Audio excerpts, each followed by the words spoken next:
don't know if it's much better if it sounds dry. Hello. Welcome to Wildfolk, episode 95. Oh man, we're getting close to 100. It's almost time. We're almost to our centennial. Compared to what the boys in Nowhere are doing, you guys are having a pretty normal time. A pretty nice time, even. When we left off, you guys had arrived at the city of Regalwater. Essentially this Spirit Weaver headquarters, fortress, hideout, encampment on the island of Regalwater, which is just off the northern coast of Blimadel.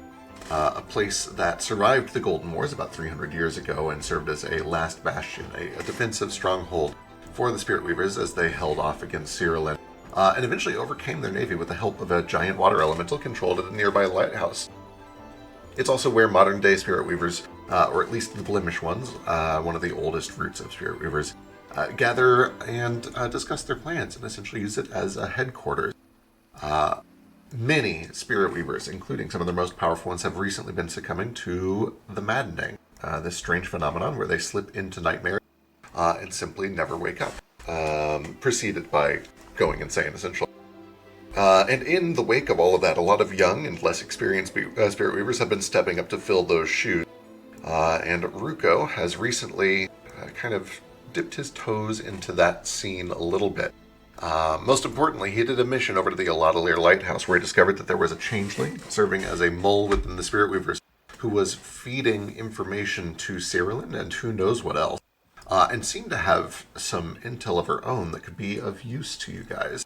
Especially as you are planning to head over to the Twinmere Lakes, because Tex would like to recover his totems from a buddy of his, Somnum, who lives at the Twinmere Lakes, and because Sketch would also potentially like to free Somnum, because Somnum might be able to help separate Sketch and Fetch's mom from the weird dream torture state that she is in within the Machina Project.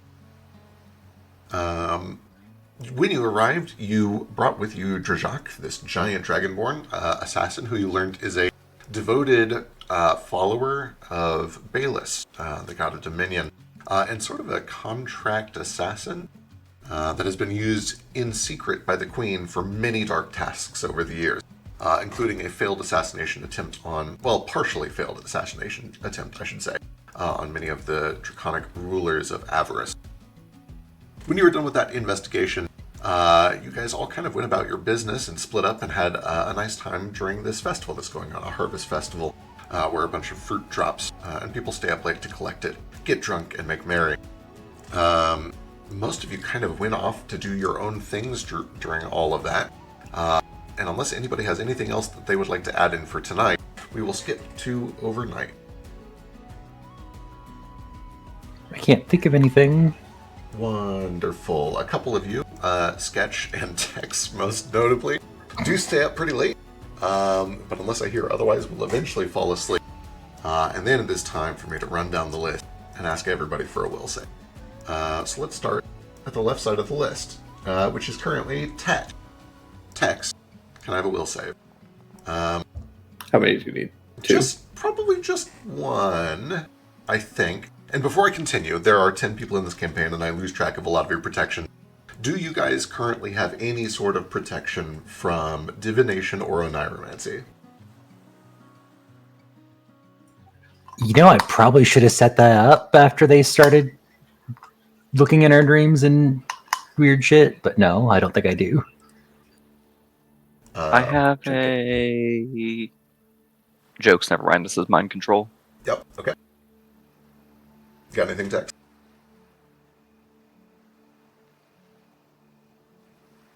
I have powerful leap. Does that work on logic? In the Feywild, yes, and possibly in Nowhere as well, but not here in the real world where it matters now. Damn. Yep. Then no. I'm pretty good. I do like it, though. I like where your head's at. You would do well in Nowhere. It's a shame the other party doesn't have you. Okay. Wonderful. Amazing. Let me go check the DC on this. Is this an emotion effect? Great question. Let me find out. I know it's going to be mental. I don't know if it's emotion, but I wouldn't be surprised.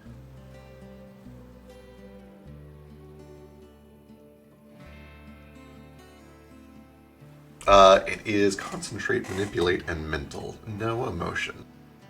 Noted.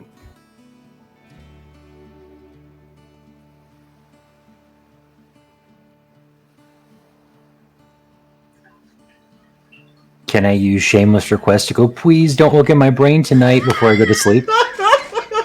Yes, you can. Yeah, of course. You roll whatever you want. Okay, cool. Uh-huh.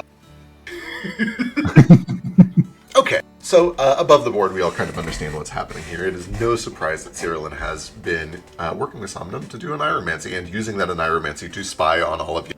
So I'm going to trust all of us to behave like adults. Tech, what are you dreaming about tonight? What's the first thing our friend sees? Well, that's why I needed the second will save. Oh, I understand. Okay, that makes sense. Pretty shitty night. Pretty shitty night. Yeah, that makes a lot of sense. It's bizarre to think that what Tex is perceiving as a horrific nightmare, your spy, your voyeur, is interpreting as a great military success in the annals of Cyrillin's history, and a demonstration of their might, and proof that they must be on the divine path. Amazing. Perfect. If you would be so kind, please give me a deception check. It's my turn to ask the questions now. Oh, fascinating. Tex, having already recognized dream intrusion, you begin to understand that there is another consciousness rooting around in the images of your dreams. And having just kind of experienced this from the other side, watching Ruko to do it someone else, you have an inkling in your mind that if you want, if you are able to maintain the willpower, which for the moment you have, you can feed false information to the person who is spying on you. And the information that they are first probing for is, where are you? How does Tex answer? What kind of information does Tex give, knowing that he can shape this however he wants?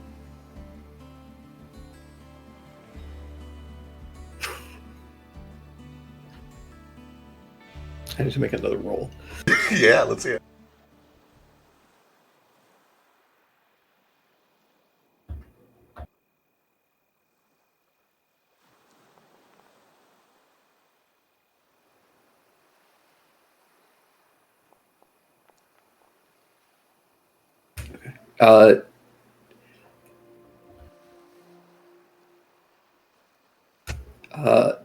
He says behind you. That's so funny. Okay, Can I make an intimidate? Yeah, give me an intimidation check.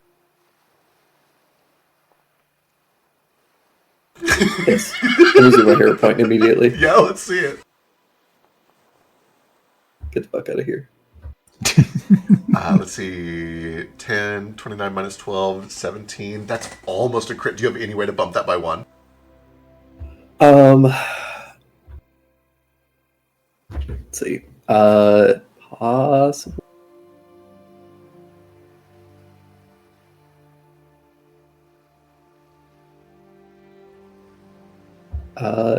Yes, it is not getting built in, but I do have intimidating prowess, which gives me a +1 circumstance. That's fucking hilarious. So the first person that gets checked in on tonight is Tex, who immediately recognizes the intrusion and spooks the Oniromancer. Tex, you feel the presence leave. I don't know what it feels like for an outside observer to experience somebody else having a spook kick from their dream, like you've just tried to fall asleep and then you're kicked awake in bed.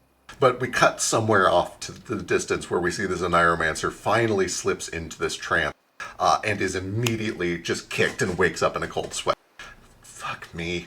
And that is the end of the spell on you. Congratulations, you've completely dodged. Next on the list, we need Foster. Can I get a will save? I guess so. What do they want with me? Is this a sleep thing? It is a sleep thing. We undead do not sleep. Undead don't sleep, do you? This is going to be so much more difficult. We low power state. I don't know if it says that we're immune to dream things, though. True. Let's go Could find be. out. Let's see. Surely, Basic if you don't undead benefits, Yeah. or is it? I just became immune to dreaming yesterday. After I learned everything about my dad being a lie. Additionally, while you don't sleep, you enter a state of quiescence for at least 4 hours a day to recuperate, which lets your undead flesh reknit and recover naturally. I don't know. Interpret Okay. that however you want. My knee-jerk understanding is if you don't sleep, you don't dream. But let me go look to make sure. Have you never daydreamed? Are you saying that I can't have dreams? Yeah, You welcome take to the Ghost whims- World. True. Do ghosts sleep? No? Just kind of wander and go, "Ooh." Sorry, Ghost by Or character. Oh, He does do that a lot, though. That's true. Yeah. I'm going to say that in lieu of total immunity, just because I can't find a ruling on it, and because I guess a low power state might be something like daydreaming, I'm going to give the undead advantage and a +4. So go ahead and roll again, and then add What? +4 to it. I feel like near immunity feels appropriate. Oh my god, yeah, that'll do it. Okay.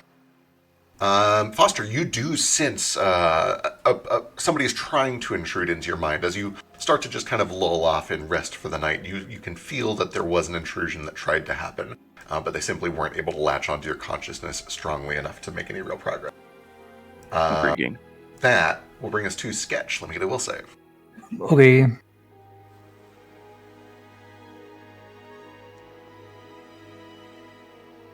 Oh, I love that. I love that a lot.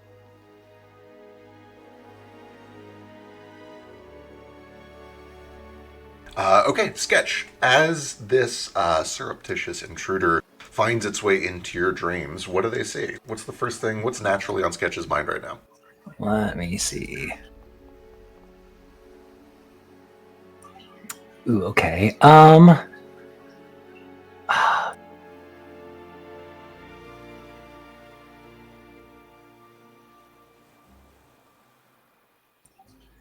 Do you know how in dreams sometimes people just kind of go in and out? Like at one point it's a certain person, and then you blink and it's somebody else, and Oh, the yeah. dream just acts like it's totally the same. Absolutely.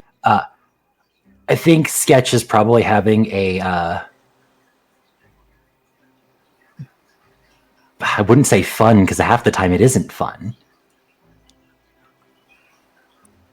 A dream that we couldn't share on Twitch, but it's going back and forth between Taran and Argus, since they both are very similar in stature and I see. coloration.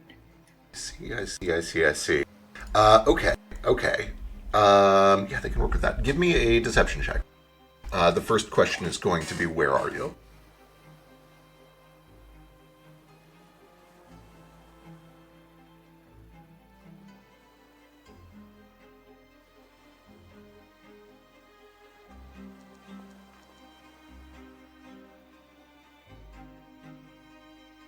Okay, once again, having already been a victim of this trick once with Fetch as you were traveling through Avarice, you immediately recognize that there is a lucidity to the dream that is unnatural to you. And the last time it happened, you know that there was an intruder who was trying to glean information from your dreams.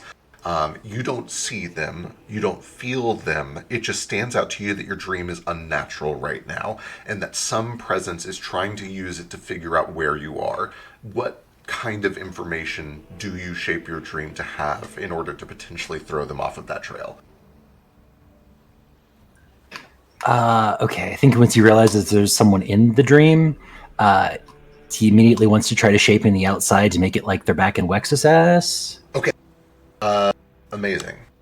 You begin to kind of shape things to have this sort of Western style Badlands through the window out the door, or out the window. Okay, amazing. We're in your bed, silly. You don't look out the window. That'd be silly. You know where you live. Amazing. Okay, follow-up question. I need another deception check. And this question is, where is Ruko?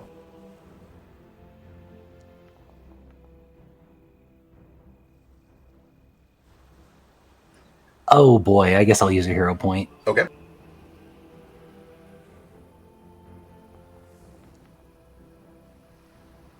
Well, I guess I meant to get a 9. What is light? Okay, you feel this force clutches deep into your dream and begins to shape things the way that it sees fit, pulling information that you didn't even realize was in your subconscious to the forefront. You see there's a little blip of space from which a little beach is pulled. You can see that there are glowing lights of trees all around you. And you can see that there's a little image of Ruko and Amar kind of going back and forth between sobbing and laughing over alcoholic drinks at what essentially equates to like a little tiki bar there. I need another deception check. This time the question is, what, if anything, do you know about Famador? Wonderful. The next question I need another deception check is...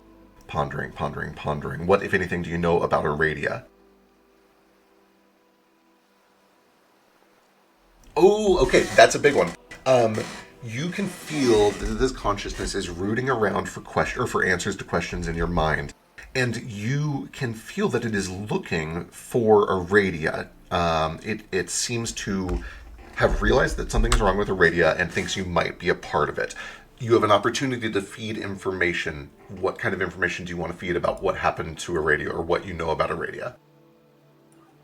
I don't remember what I know about Aradia out of character, so... Aradia is the changeling who was at the lighthouse, who was working with Cyrillin, but got discovered by you guys, kind of beat up, and then she is going to be... In fact, she just got here overnight. And in the morning, you're going to interrogate her to learn what she knows about working with Cyrillin. I don't know if Sketch really knows a whole lot more than that, other than that she was a Spirit Weaver mole, and that she is at Regal Water to be interrogated by you guys. She's compromised. You guys have her. Oh, why do you keep asking me questions about other people? We're busy. I don't know. She's a girl, right? Like, I guess. I don't know where she's at or anything. Why would I just... That doesn't make any sense. Why are you asking me that? Okay. Are you bi? That might change. I'm kidding. That won't change anything. But I need one more deception check. What do you know about Drajak? I know a lot about him. You do know a lot about Drajak. You lucky son of a bitch. Yeah. Tell me what you say you know about Drajak.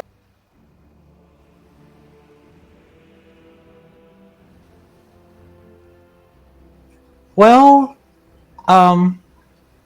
I've seen him get the shit beat out of him like 4 times, so he must not be very powerful or capable of doing much. I think he's just a full of hot air, like one of those guys who talks a lot. Okay. Got it. Again, though, really, like, you're taking me out of the mood here, like... Okay, next deception check. What do you know about a group of tamers that was defeated in an airship about a week ago? That's a failure. We got good information. Next deception check. What do you know about Paxiaxa?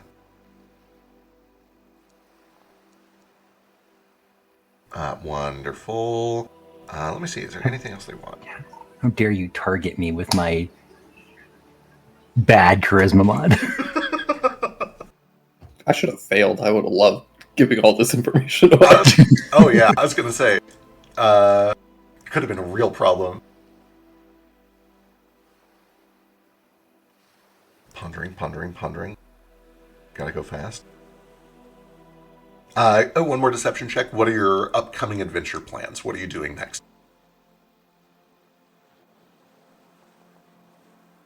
Oh, God damn it, Sketch! Come on. Blessed be the fruit.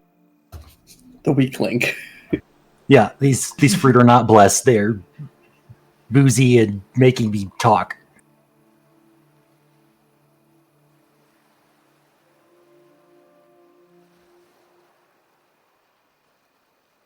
I think that is where the spell ends. We will run down the line to Ethan. Let me get a will save with advantage and a +4. If the spell ends and I was aware that it happened, can I force myself to wake up? You can give me a will save. I'm into it. Okay. I'm going to call it a DC 15. Not terribly hard. In fact, lower. 13. Oh, yeah, you got it. You're able to keep 24. yourself awake. Yep. Okay. I try to wake up. Wait, no, God, I'm so far away. You're so far away, yeah. Yeah, I don't think I'm going to be able to get to them in time. I've realized that after I wake myself up. I don't think I have any magic for this because druids don't get cool things. That's 20. Wonderful. I think that is good enough, but let me double check the DC real quick.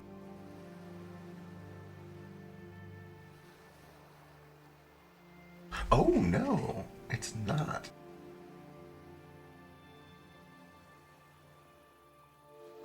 Okay, Ethan, let me get a deception check. First question, where are you?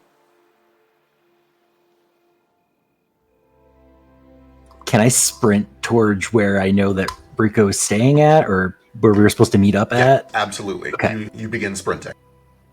Okay. I can cast some spells about it to go faster.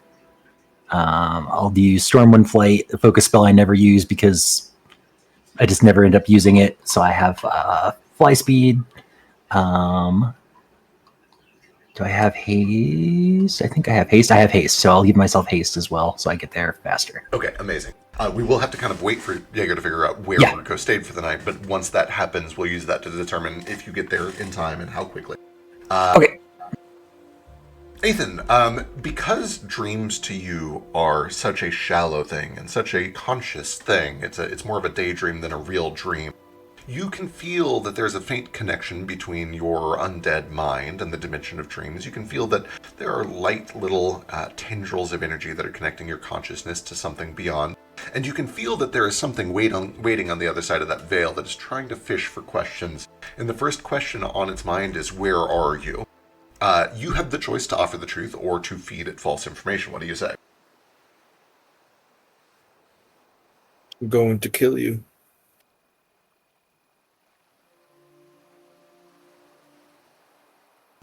Okay. I'm going to kill you. I'm going to kill you. Give me an intimidation check.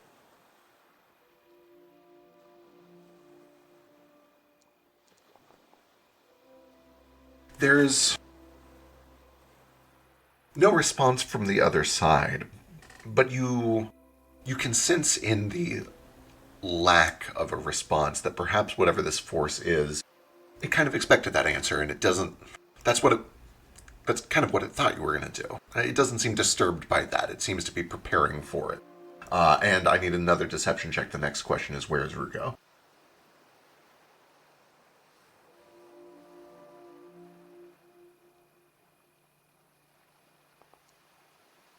Oh, nice. I think with a natural 20, he just gets, I'm going to kill you, because that's what Athan's been telling himself ever since he learned about the truth, or what he perceives to be the truth. He is steeling himself to kill his father with all his heart.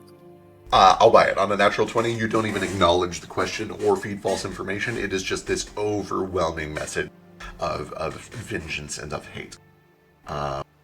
It presses on. I need another deception check. The next question is, what do you know about Aradia?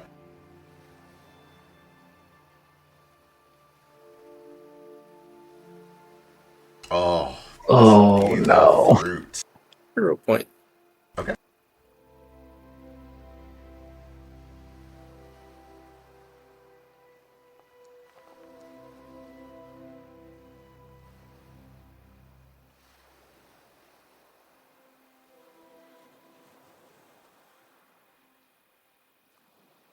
A 19. On a 19, you can sense that this thing is rooting around for anything you know about Aradia. What, if anything, do you choose to show? I'm going to kill you. Yeah, that makes sense. One more deception check. What do you know about Drajak?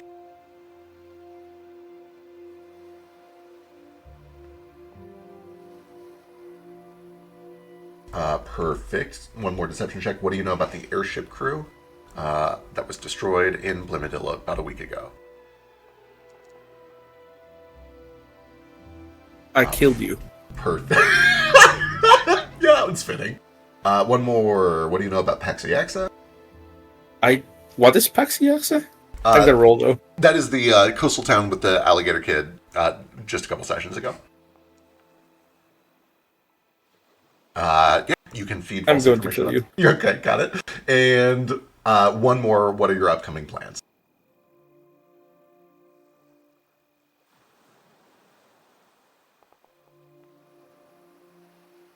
I'm going to kill you. Yeah, that one makes a lot of sense. And it actually does linger for one more. What do you know about the Desolate King? I don't think this is deceptive. It's an intimidate check, and it's just, with all his heart, I'm going to kill him. You're going to kill the Oniromancer? It's just the same words over and over again. I'm going to kill you. Occasionally it diverges because the question is leading him somewhere else.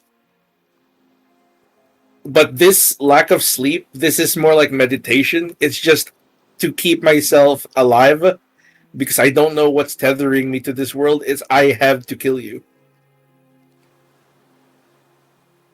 And I think that's what they're getting. Okay. I'm going to kill you. Okay. Let me get a deception check for that last question. What do you know about the Desolate King?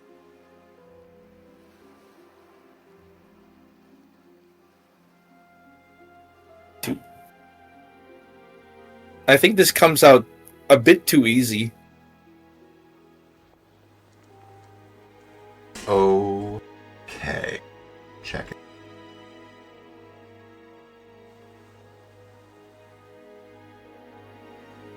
And it's a lot of like personal shit.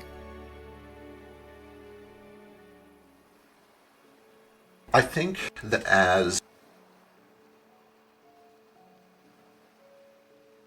the dream kind of spirals out into a lot of frustration and shock at what has been revealed to you, and the overwhelming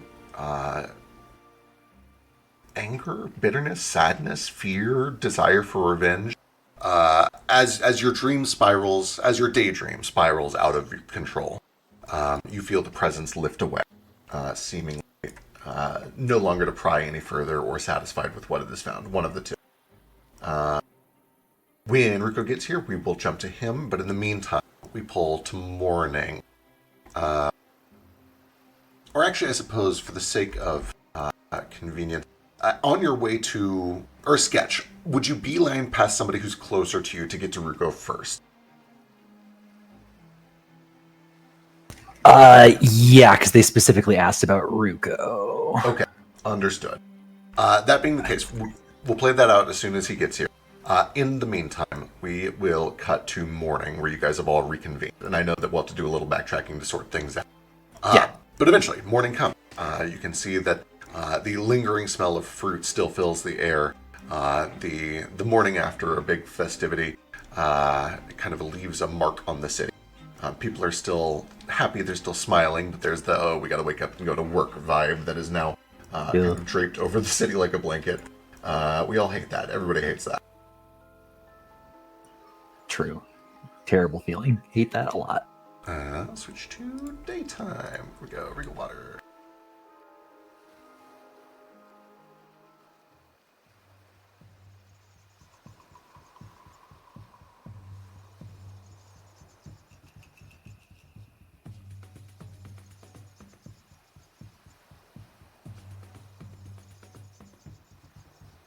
I'm aware of what happened. Yes, you and Tex are both definitely aware, or sorry, not Tex. Actually, I believe everybody by the end of it is aware what happened. So you guys are able to meet up in the morning and find somewhere to have breakfast, and presumably there's a little bit of urgency that has already been taken care of by Sketch overnight. But as you meet up for breakfast in the morning, you're all able to talk together for the first time. And unless you say otherwise, Taryn will join you for that breakfast, but if you'd like to have it in private, he will step away. We may have been compromised. Not me. My animus mind did not go off. Do you have an animus mind? I usually have one prepared. Okay. I did ask if anybody has defenses against this. What is that, a will save? Let me pull up the thing. I have a bajillion scrolls.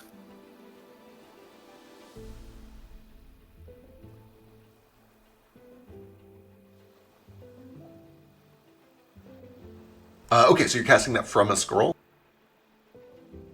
I don't think this would apply though, because it only lasts 1 hour. I was going to say, and you'd also have to like precast this every night before you go to bed. Yeah. Okay, got And it. I have unlimited cast of it essentially, because I can have free scrolls of level 1, 2, and 3 every day. I see. That's why I usually like have this as my second level spell. That makes sense. I just don't think it would last the entire rest, because it's an hour. Right, with a 1 hour duration, I assume it's something you use more on demand rather than just having it up all the time. Yeah. Okay, got it. It's probably that I cast it before resting, but it doesn't last that long, and this guy goes through eventually. Okay, got it. So yeah, carry on. Text says you may be compromised. Yeah, they got in my dream too. Definitely. I don't even dream. I don't understand. I felt it too, like a probing, but it couldn't get through.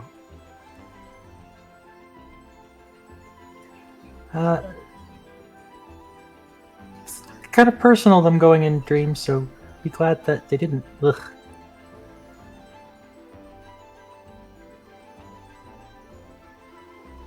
Well, then, guess we should accelerate getting Somnum out of there. Seems like Perhaps. a good call.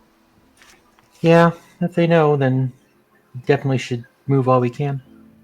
Do you know what they figured out? What was it? Our next plans? Paxum Yaksa, Iradia.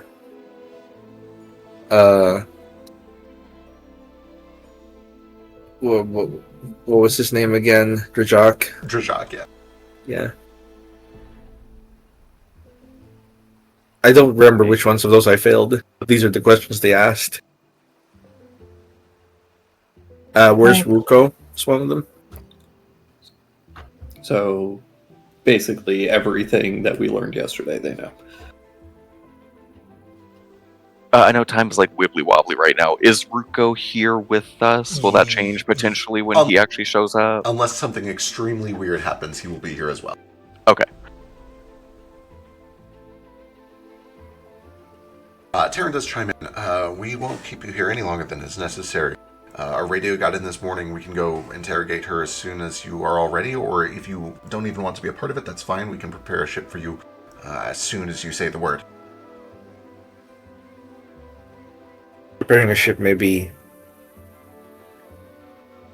a good course of action. Iradia said she would comply without the need of interrogation. Perfect. I'll see you to it right away. We'll have it so that you can leave. Taryn, Yes. you said 98%. I did, yes.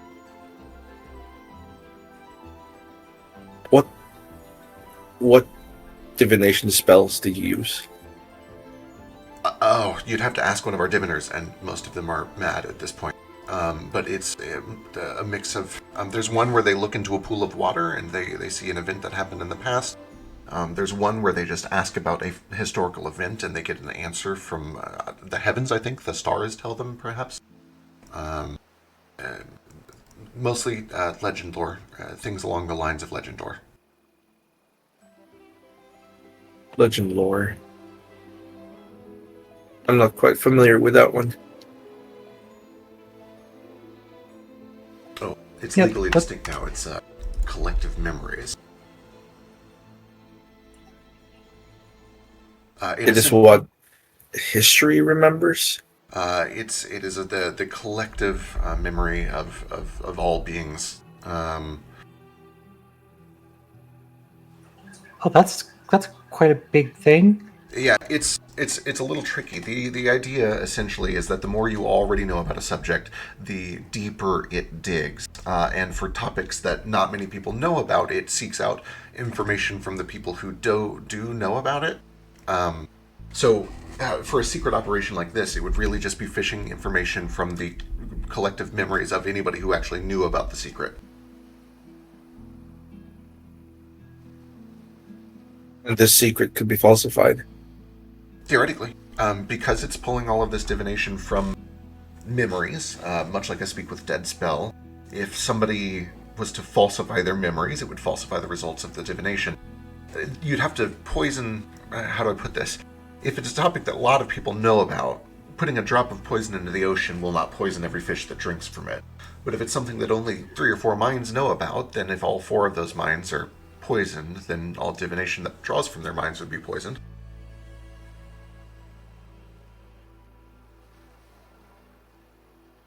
It takes what they believe and not what they say. Yeah, correct. Which, like we said, they could potentially all falsify if they really wanted to. Theoretically. There's also the chance that it was simply misinterpreted or that we didn't really understand what we're seeing. Divination's not a perfect art. It always presents information that is as true as the spell demands, but that information still requires translation. It still requires interpretation. I don't want to sound like I'm feeding you false hope. I understand that you're struggling with what we've learned. But I think that perhaps hope is useful even if it's false. It gives us some... 98% is a hard number. It's a very hard number.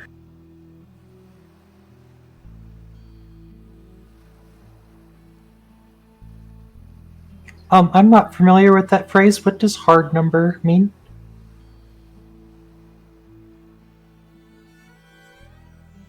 Like it just doesn't have a decimal number after it, or Like something certain. I was given a number, and that's the number I'm certain about. okay. Unless it was a soft number or whatever, I suppose. Where it's a range. Oh, 50 to 70%.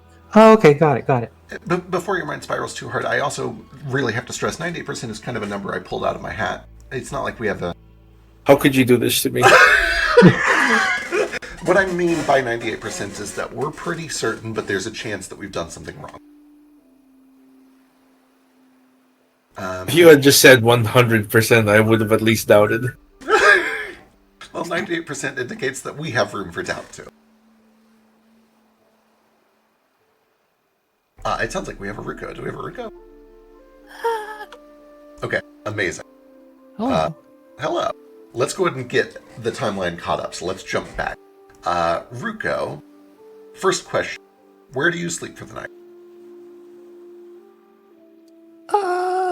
Oh wow, that's a good point. Didn't we find a place to stay? Yeah, people kind of went off on their own. Sketch ended up going off with Terran. But almost, well, I guess Tex also went back to the big tree. But the 3 of you were all shown a nice tavern where you can get a room there if you'd like, unless you end up staying somewhere else. So the big question is just, do you stay at the inn that you guys found, or do you go somewhere special? Yeah, well, the bed's comfy there. They're pretty comfy. Okay, yeah, I'll stay at the inn. They're passable. Okay, wonderful. The inn is in the Market District, which is about halfway down the river, Sketch, so we will keep that in mind as we do our thing. Okay. Ruko, you don't sleep, actually. It's quite likely. There's so much activity. People are up late, so I don't know. That's fair. That's where I would be planning to sleep. I don't know. It's extremely reasonable that you stay up late. That's very common. That's what the festival is all about. So I will gladly yield. You probably stay up very late, 1 or 2 in the morning. Am I correct in assuming that you eventually fall asleep, or Tex, do you actually have a reason that he doesn't sleep? No. Wonderful. Amazing. Ruko, let me have a will save.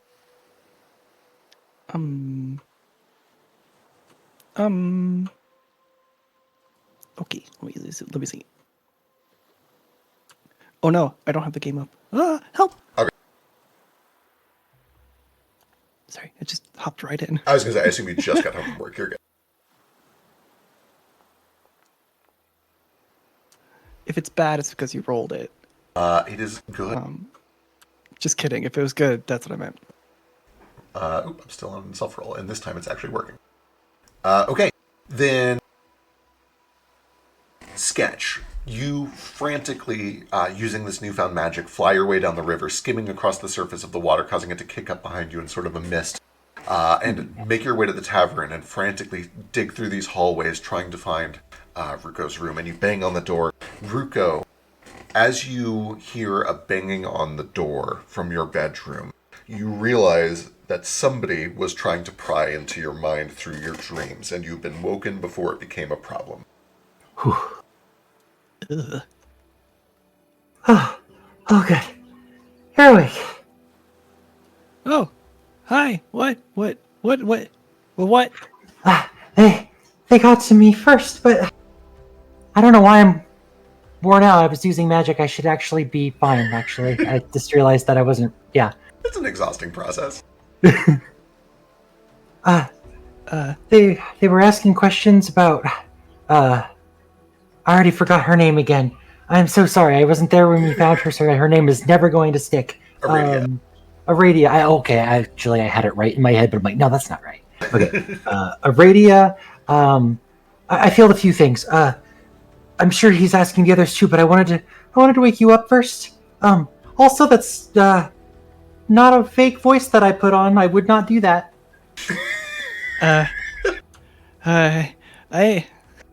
Hold on. He gets his glasses and puts them on. Buffering. I just woke up. Yeah, I know. Sorry, that was a lot. Am I in danger, or like get out danger, or like do we gotta run, gotta hide, gotta burn something? We can at least talk about it in the morning. I think we have that long. But we gotta go. They potentially know where you are. I don't. I am so bad with names. I need a little note sheet. Like thugs in the street? Did you spill it? No. Cyrillin. They can do the. They reached into my mind before, and I was dreaming, and they tricked me. But this time, they just forced it out of me. It was. Okay, so dreams are happening, and where's everybody? Oh, jeez. Yeah, to kind of skip forward back. Eventually, you guys go around and make sure that everybody has been woken up and your dreams interrupted. You all settle back in and eventually meet up for breakfast in the morning to discuss what happened last night. And we'll go back to the conversation that we were having. Around a hearty breakfast as people kind of get their days going. The group plus Taryn is all there discussing the fact that your dreams have been compromised and at least a couple people gave some information.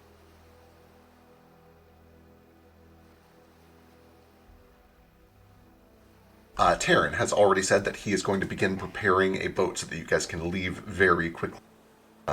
There was essentially a sense of like, we got to get to the Twin Mirror Lakes fast so that we can get Somnum taken care of so that we can put an end to this. Taryn has said, okay, I'll make sure a ship is ready to go. We're ready to begin interrogating Aradia immediately.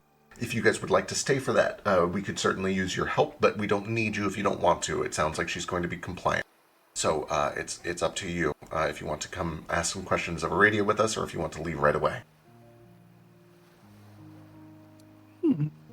I could write some things down, I suppose. But the dream.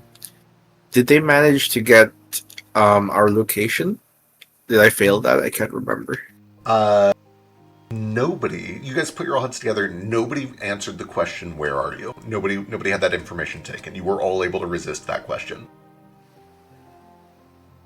We did fail what we're doing next, though, right? Yes.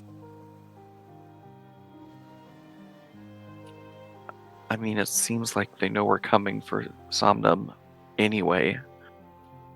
Is there anything prepared out of Aradia before we leave? That doesn't change much. They had an ambush set up, so they knew we were coming anyways. Yeah. I suppose they can double ambush. I think it's mostly just trying to hash out what she had actually taken and how much, on a deeper scale, what they could pull out of her. I think we'd already gotten quite a bit from her. Just took her back to conclude that process. Just to do a little memory jog, the only thing that might be of interest to you, Ruko, is Aradia sounded like she knew some sort of Cyrillin plot involving Manethrin and some sort of Cyrillin plot involving Famador. Yeah. She wrote letters saying, that the Spirit Weavers don't know about Manethrin yet, and the Spirit Weavers don't know about Famador yet. So it's up to you whether you think you might care about that information. I will relay that Well, if we must leave quickly, we can add that. We could write that down or something, or tell somebody who's interrogating to get that. If we must leave now, and then dream message later to communicate what happened. Hopefully, is Amar still there? Can he do the Amar, dream message to catch me up? yeah, he eventually arrives at breakfast and says, "Yeah, if you need to go right away, we can absolutely catch you up on what we learned." Just to put things into perspective for you guys, let me pull you over to the map. This ship, they explain, will take you right up to the border of Sierra over here. They cannot sail past this border. It is simply too dangerous. You will start running into Sierra Naval Brigade. From there, it is about 80 miles on foot to get to the Twin Mirror Lakes. Let me go see how long. I think that might be a couple days of travel, but let me see.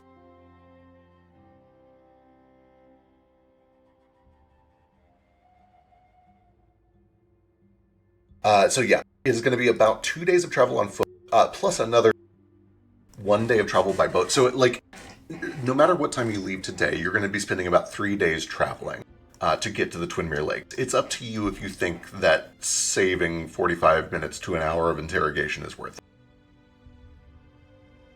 Ah, let's interrogator then. I suppose. What do you guys think? Or be present.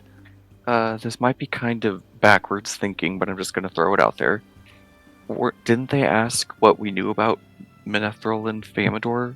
Is it better that we don't know anything?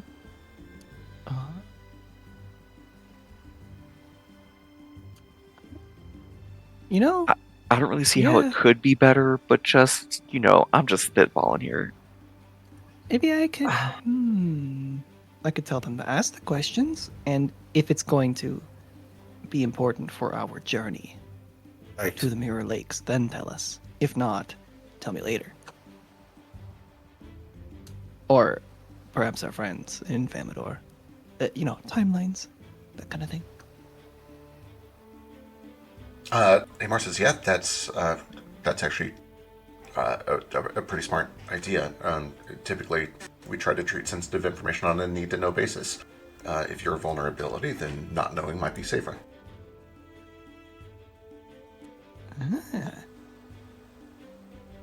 Then I suppose we should only know if it's pertinent to us. Okay. Otherwise, it's very likely they will delve into our minds and find it.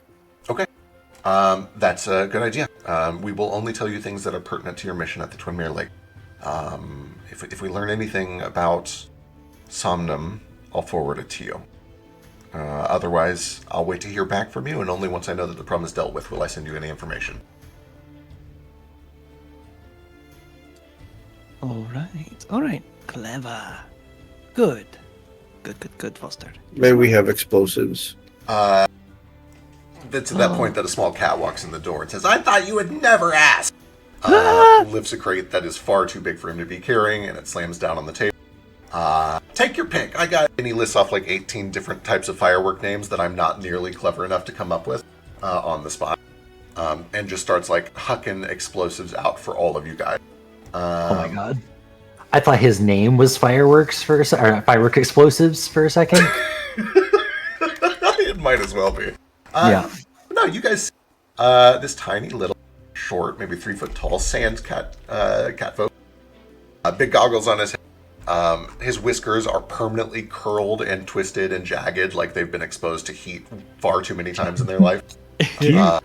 Just a gloves that come up past his elbows, suspenders that also look like they are barely holding on from a number of explosives, and a big toothy grin that reveals one golden fang.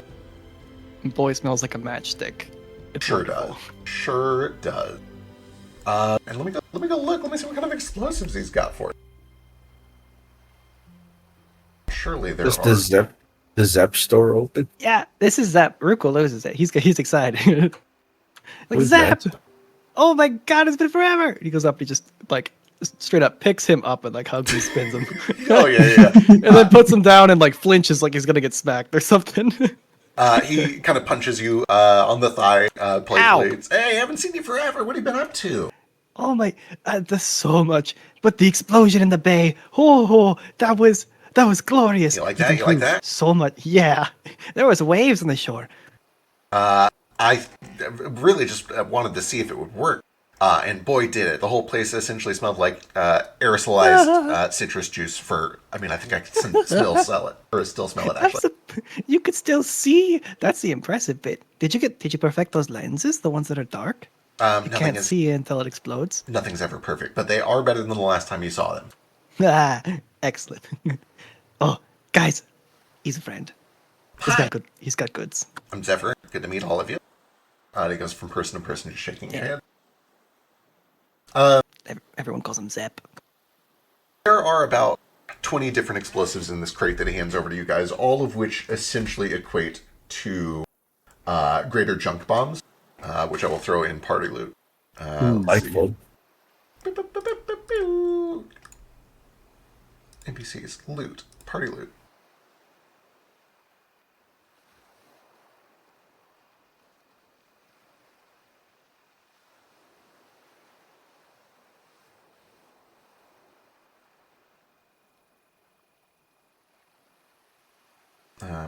There it goes. Okay, you guys are welcome to take those out, divvy them up however you would like. Those are yours to play with. Nice. There's 12 of them. How do we divide it evenly? How many of them? How many of us are there? These are martial weapons, so if you're not proficient, probably not a good idea. Honestly, I shouldn't take any. I don't remember what I'm proficient with. Give me a second. You might be The proficient in gold and martial. silver is frankly insulting amounts. Yeah, I don't know why there's even gold and silver in there. You can just take that if you want. I truly don't know why there are 4 gold pieces in party loot right now. Huh. Interesting. We have this staff of holy fire that no one's been using. I just have simple weapons and unarmed attacks. I don't have martial. I don't know if it's correct to call them martial weapons. They're consumable bombs. I mean, they're tagged martial weapon. Oh, okay. Just kidding. Just kidding. Yeah, you're so right. Weird. I wonder if that's something they changed in the remaster.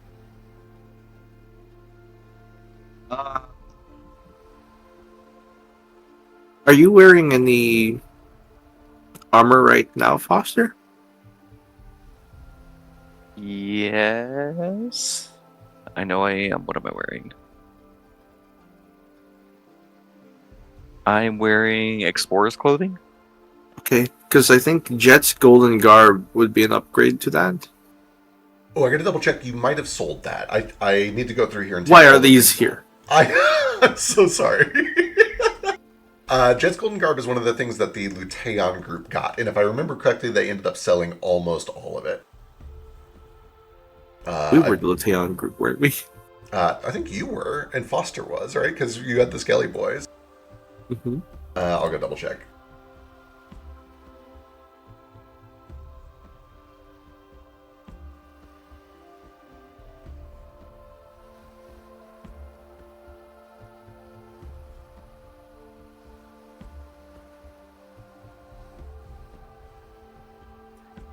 When did we get jingle bangles? Those are cute. I believe the Jingle Bangles are the things. Communication Yeah, ones. they're the comm devices that you just unbugged. Oh. Those are the ones that were given to you suspiciously and anonymously through Branch's sister's friends. Oh. Yeah. I've been sending messages to Branch, but he's not been responding. Okay, I have lied. You guys decided to keep all the loot and only split the money, so that is really there. The golden garb is actually in the Yeah. party loot. +2 resident scroll robes would be nice, I think, for Foster or Ruko. I have no idea how AC works in Pathfinder, so I'll take somebody's word for it. I feel like you're just wearing clothes, so You're not That going is to really true. lose anything to switch to, robes. Yeah, pretty much. At least Is it be better up. for Ruko though? I feel like Ruko gets hit more than I do. True. And I think I'm just wearing clothes or something. I don't know what's going on. Yeah, probably just explorer's clothes.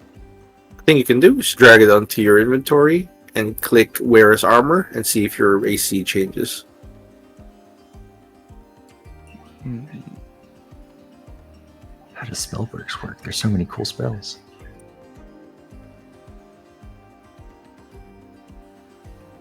The Balik Sentinel plate that's the one that Fetch got, Yeah, right? Fetch has that, so I should take that out of here and put it in Yeah, the you should inventory. roll that one.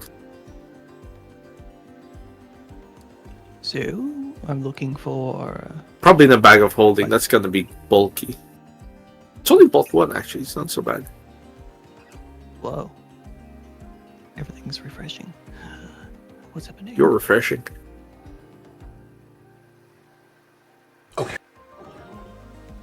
So, Oh, I forgot. We still have these letters. Gross. I can read in his voice anytime I want. Disgusting. true. Okay. You guys sit around for about 25, 30 minutes until eventually Taryn comes back. All right, I've got a ship ready for you whenever you'd like to go. And then Amar fills in. It sounds like we're going to do the interrogation without them, so that they don't know anything that could harm them if they are compromised later. We'll fill them in if we find anything that's pertinent to their mission at the Twin Mirror Lakes. And Taryn nods, and he looks to all of you. Well then, if you guys are ready to go, I can show you to the ship. I think I'm good. I don't think I need to buy anything. All right. Do you guys then happen to have another wind-up wagon? wind up wagon? Explain. Like a little toy? Oh, you just want like a wind up toy that goes? Yeah. Probably, maybe. Zep chimes in. Yeah, I gotcha. Follow me. Alright. And he starts to lead you all on a journey through the winding alleys of the slums of Regalwater, until eventually you guys find what essentially looks like a rundown old shack in the back of somebody's garden, except it's like 7 stories tall. It's like a treehouse built on top of itself, 7 stories tall. It looks like it is extremely precarious, and Zep is like 3 foot tall. When he starts climbing into it and going up the ladder, it starts to wobble side to side with just him in there. It's like, come on, follow me. I've lived a good life, I'll go. Inside you find what can only be described as a hoarder's treehouse. The entire thing is built around a tree trunk with like nails and 2x4s and rope and little bits of like net meshing. And it reeks of sulfur. There's one floor that is kind of an alchemy lab. Right above that, you can see there's a storage for like iron ingots and copper wire and things like that. Truly just a hodgepodge of artificing supplies. And then you reach the 5th floor, which is the toy room. And inside the toy room, he starts digging through things and throwing them over his shoulder. There's a cymbal that crashes. There's springs that bounce out of something.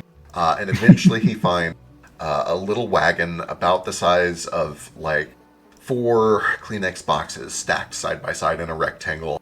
And it's got like a little wind-up clockwork key in the back of it. And the whole thing has roughly the shape of a whale and a whale's face painted onto the front of it. Will this do? Sure. It's Do you have? it's impressive. You knew exactly where that was. Oh, I remember everything I've ever made. Do you have a smoke bomb? Smoke bomb? Yeah, I gotcha. How many do you need? How big are they? Let me go check. Let's find out. What's the radius? 10-foot burst. 10-foot burst. It's kind of weak. Listen, man. I do my best, all right? I'm working on limited supplies here. I've only got so much stuff to work with. You want a bigger smoke bomb? You got to bring me better ingredients. I don't know. The kid just talked you up really good. That's because I'm the best. And he points at himself with his thumb. But in order for me to be the best, I gotta have stuff to work with. You want a bigger smoke bomb? Just throw 4 of them at the same time. I'll tie them together. That'll work. It'll work if I do it. Give me a second. Do you have any bottled lightning after that? I might. Blood bombs? I don't really want sneezing powder, but it seems kind of cool. On a 15, he's able to modify 6 smoke bombs such that they are essentially tied together in 2s. That'll increase the radius of the smoke bomb. Essentially, he makes 3 double smoke bombs, and each double smoke bomb has a radius of 15 feet instead of 10 feet. Tex looks pretty disappointed, but he'll take them anyway. Yeah. Let me pull those over and modify them for you real quick. Smoke bomb. That's a feat, not an item. Show me the feat, or show me the item.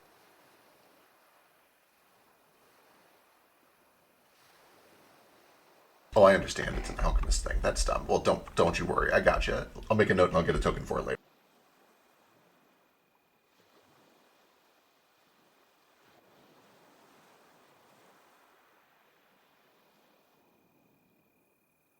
Okay, bottled lightning. Wait, change my mind. I don't need off guard anymore. I forgot. Okay, got it. What about alchemist fires though? Oh, I got alchemist fire for days.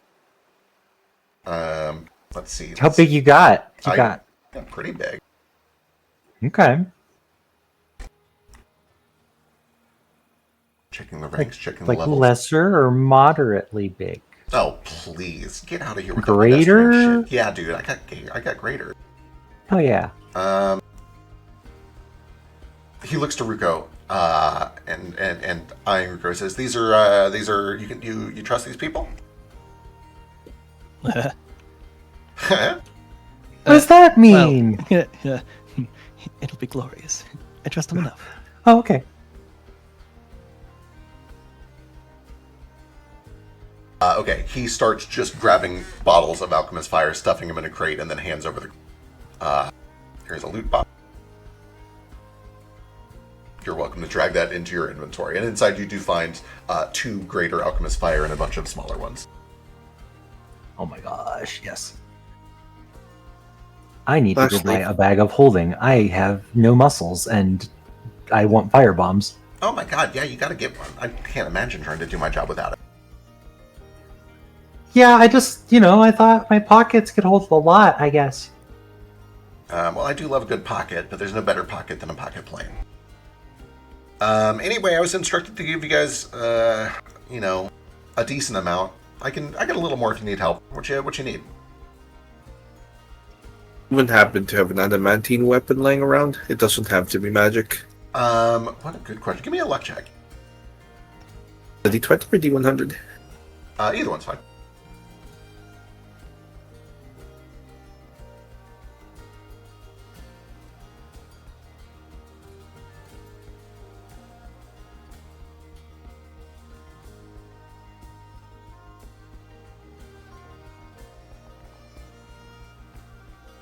A 27. Afraid the only thing I've got that's adamantine is a very, very small screwdriver.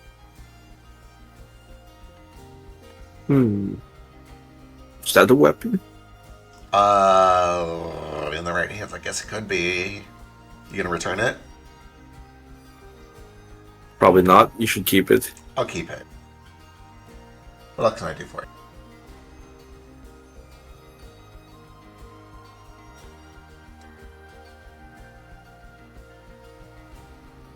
Is there an adamantine weapon in the entire city? You might be able to find one. It might be a little tough going. This place has a couple of basic smiths, but it's mostly just iron around here, a little bit of copper. They make steel sometimes when they can get the real good pig iron. They treat it nice, but like, we don't have like a ton of smiths here.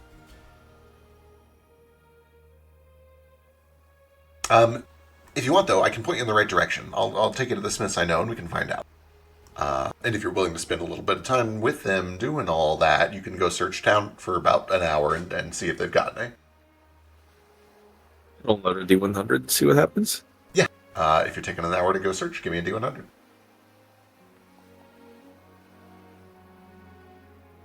It's worse. Unfortunately, it is not good. You find that they don't really have anything super valuable. They're working with very rough materials out here.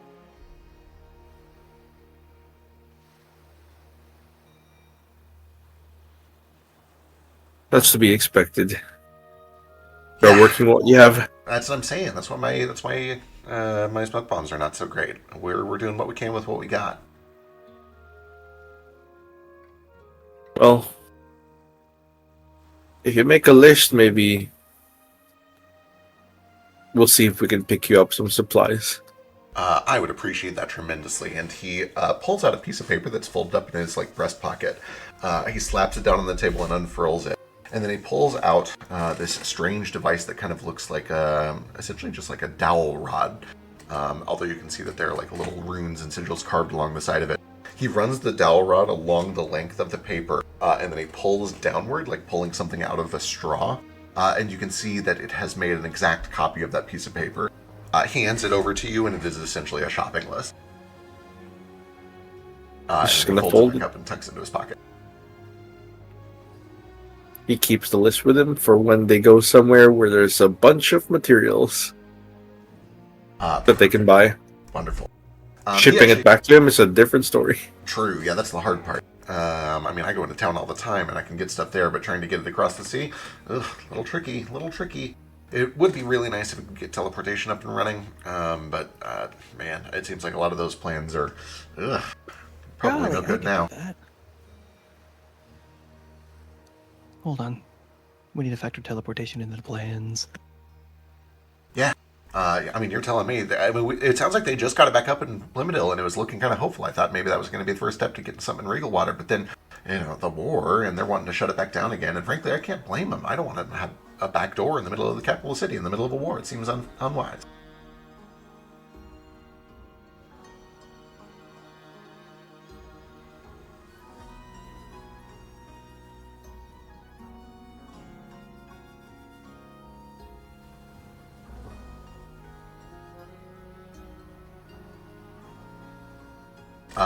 Well, I have to go talk to that Somnum guy about getting my mom out of a weird torture machine that sucks her. There's a weird entropy timeline thing where she's suffering in all of them, and it's making sympathetic magic. It's complicated. You see, he leans forward and puts both elbows on the table, rests his chin in his hands, and smiles, and is like, "Oh, tell me more. Tell me about the torture machine with the weird temporal stuff." I don't know how it works. I just know that my mom's in one. Darn. What are you doing that? When are you going on that mission? Do you need help? That'd be cool. Maybe. We have a small force of people, but I guess more wouldn't hurt. Very cool. If the war is over by then, you come and find me. I'll help. Maybe even if the war isn't over, how bad could the war really be? You're a turncoat, aren't you? Turncoat? No. I just like learning how things work, and this sounds like a good opportunity to learn how things work, and it could be very valuable in our continued war. Are you a turncoat? You look like a turncoat. Can't really turncoat if you're not on a side. Unaffiliated. Ruko, I didn't know you were taking mercenaries these days.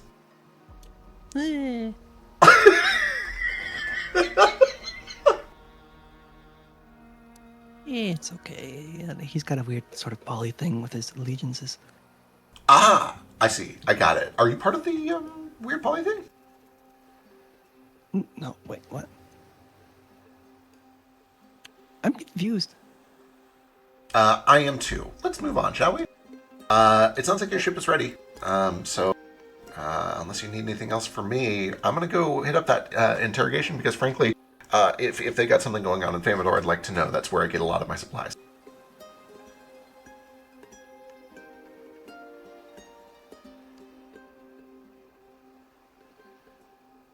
Yeah, let's go. All right. Everything's looking up over here. Oh. You're good. Zeb Do kind try of, and keep in touch with Finn and Darwin if you can, if it involves them. yeah. I don't know them super well, but I use their teleporter all the time, and they seem nice enough. I'll see what I can do. It's like they're the most likely candidates able to do anything about it. Good to know. You work with them a lot? Yeah, technically my employers. Oh, okay. That makes a lot of sense. Guild work. Fascinating. I thought about joining a guild once, but the fees were way too high. There's a fee. I've heard. I was gonna say, I don't think we're paying anything. Oh, not their guild, not like an adventuring guild. I mean, like the Crafters Guild. The Adventurers That has fees. Oh. That's Yeah. many fees. Oh, but they give you union protection. He says, waving his hands around. But like, I protect myself. What's somebody gonna do? Not pay me? And he like sits there juggling a bomb in one hand.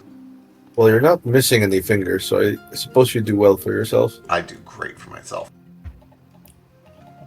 Well, He looks at Tech. just saying, can't lose a finger if your bomb's too weak. So, Mr. No Good Supplies. He grumbled. Weak ass bombs probably barely leave a bruise. Listen, I have the best bombs in Regal Water. And frankly, probably in all of Blimadil. In spite of our terrible supplies, I think you'll be quite pleased with those alchemist fires.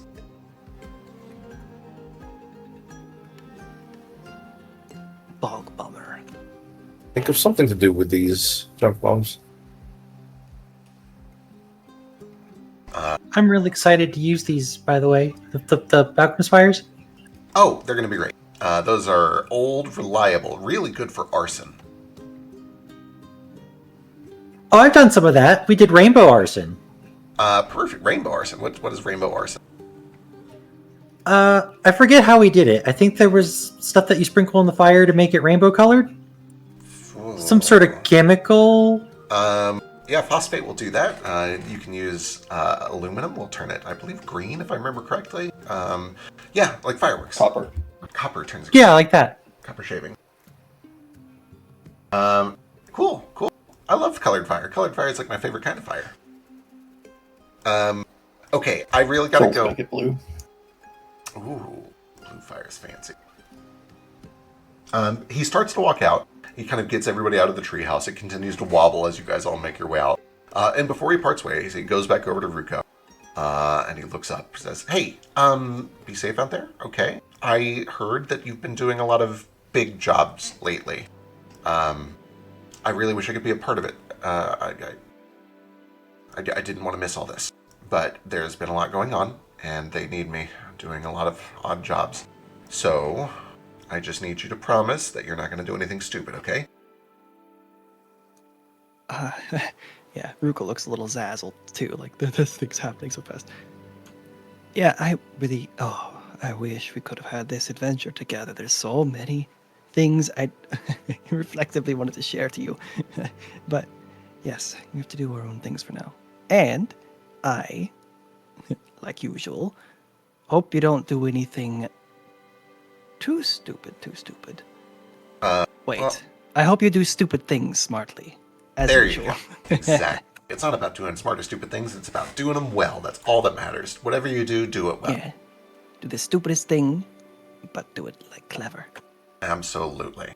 To doing stupid things clever, and he kind of raises a fist for a fist bump. Yeah.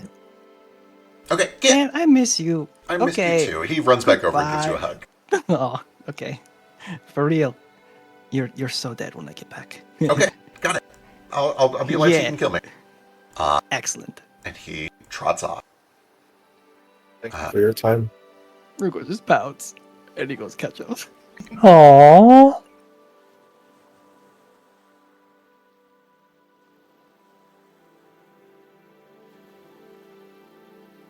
You all eventually make your way down to the docks, where you find a ship is waiting for you. For the sake of convenience, it happens to be exactly the same ship. Wow. Oh wow, neat. It is still in town. It was only here for a I assume that you leave Kane and the Daemon here somewhere.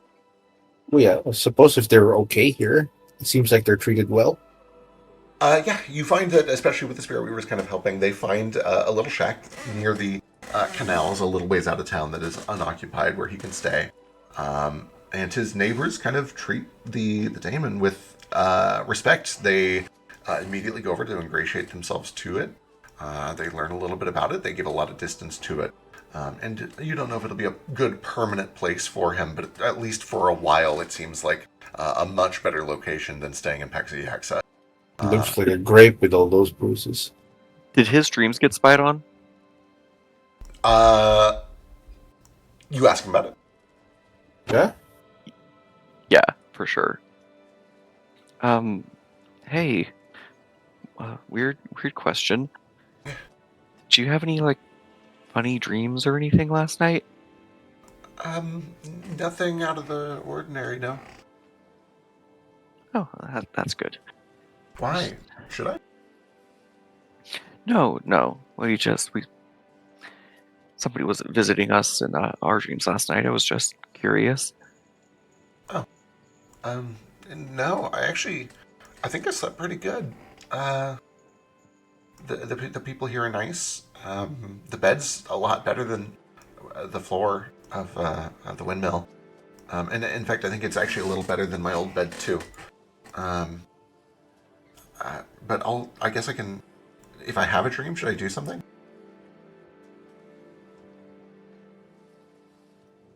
I don't think you need to worry about it. I was just curious. Okay. What are you guys doing? Secret missions. Anarchy. Secret missions. Okay. I'm going to like kneel down. And can I buy like a toy? Absolutely. Just a generic toy children play. I wouldn't know. I assume that for eighth. I played with swords. Right, it's like a sword or a dagger or something like that. I played with swords and masks. Yeah. That's what I did. I find a toy and I bring it to him and kneel down and offer it to him and I'm like, I hope you have a happy life here. I'm gonna stay here. Unless you don't want to. No, it's fine. I just I guess I didn't. I was having a hard time knowing if I should start making friends with these people or not. Last time I made friends at well. But if you think it'll be okay, then the neighbors' kids seem nice. Trust no one. Okay. But maybe play with the kids. They're probably fine. Probably. Probably. Okay. What could they do? Well, quite a lot of things I've learned, but that's okay. I'll do my best. Would you like to learn self-defense? Yeah. I mean, I can sort of do it if I touch water. But it might be good to do it without touching water, just because it gets a little dangerous. Let's be so clear. The kids are in more danger than this kid. So true. You have He's fine. a big friend. I will teach you one move. Okay. One, I give him a knife. Wow. Okay. Pointy end goes into the other person. And I just give him a few tips Okay. on how to oh hey, this is a knife. You don't draw it unless you absolutely have to. When things get desperate, never draw it around children. Unless they also have knives. Or trying to hurt you. Okay. I'll do my best. Do you think? I'll do my best. Hopefully, I don't have. A knife is also just a very good tool to have. Yeah. No, that's for sure. One of the neighbors' kids is a fisherman, and then I sat around while they were gutting fish. It was kind of gross, but it also kind of looked like it tasted good. Does all of our food come from gross places? Maybe. Okay. And eventually you part ways and set off. any other business before you? Oh wait, we're doing it. We're good. We're on the ship. We're aboard. Going through Here. NBC. We did it. Anyone else? Malachi will see you off as well. Ruko at the docks. You see that he kind of just stops you and says, "You're going. You're not sticking around for the interrogation." I thought I would. Well, information, what we know, is more safe than knowing and stuff. And I, hmm, I wrote some things down for Amar to tell me later, if at his discretion it's reasonable. And Bruco just starts gibbering a little. You see that there's a smile that breaks across his face, and he says, that's pretty smart. I'm glad you thought that way. I sure do wish I could have taught you to think that way a long time ago, actually. I think the problem is I'm thinking too much. He pokes his head. That guy, he gestures at Foster, doesn't even technically have a brain yet. It was his idea. His thinking's the problem, you see. Ruku, your mother would tell you that some things don't need a brain to think. I know you get the joke, though. This is just, I'm so nervous. But yes, if we have... He's very smart, actually. Yes, we have a plan. Through me. You see that there is a shift in his demeanor when you say, "I'm so nervous." That doesn't really go away as you continue to ramble for several more sentences. And when you finally stop, he puts an arm on each of your shoulders. It says, "Ruka, there's a lot of lessons that you can only learn the hard way, okay? But don't learn any lessons that are too hard for me, alright?" Okay. I guess I'll find out what that means. Yeah. Be safe. I'm just saying, be safe, please. You too. And Amar. Oh, he's never safe, but he's figured out how to do it without dying, I guess. Oh, and tell Amar that I make sure he finds the note. I had someone pass it to eventually get to his room. It's for Zep. It's a multi-step plan, but I left a prank for him when he gets just tell Amar. Got it. Sure. I'll tell your brother about the I just note. want to make sure. Yeah. Should I be worried about this? All you have to worry about is telling Amar to get the note, and if eventually Zep is purple, you just know that I would want to know later. So just Distant explosion in the background. It's like a squid-derived ink or something. He just ends up extremely, like a weird, vibrant color that specifically lingers in fur. Anyways, yeah. Perfect. Amazing. With that, we are on. The first day of travel goes pretty uneventfully. By sundown... When we sail away from, what's the name of the place? Regal Water? Regal Water. And Ruko's like waving goodbye. Athens just going to put an arm around his shoulders without saying anything. Well, does the pout, sad, looking at the horizon. He appreciates it. Ethan, did you have a good time at the night? After I left, did you explore? I found the stage. Good. He glances at you, then double takes. Like, wait, what? Huh? What? Was it fun? Yeah, you could say that. Therapeutic. You could tell he wants to know a lot, but he just smiles, like, very pleased. You kind of assumed he'd just be walking and have a better time, but a stage? Oh boy. Cool. You have to tell me later if it's cool, or now, before I start crying, because we're leaving again. Yeah, Or you'll whatever. be back. Yeah. Make sure of it. That was a beautiful place. Yeah. I feel like we could have worked it a lot harder to go and extract that small cat. Zep, he would have been great. Demolitions expert, you know. I know he's useful here, but God, I selfishly want him to. Mm, It's all right to miss your friend. ugh. When we have explosive missions in the future, we must. Yeah, it'll be fun. Explosive missions, huh? Is that what It you're looks- calling it? Oh, you're of a mindset. Something happened last night, didn't it? What? No, I mean, Oh, maybe, something but that did happen? don't deflect. Oh? You're the one who's the. You just gave it away. I hear you. Fine, shut up. Wait, I have to get everyone's story for tonight. Ruko suddenly in a better mood because he knows there's intrigue afoot.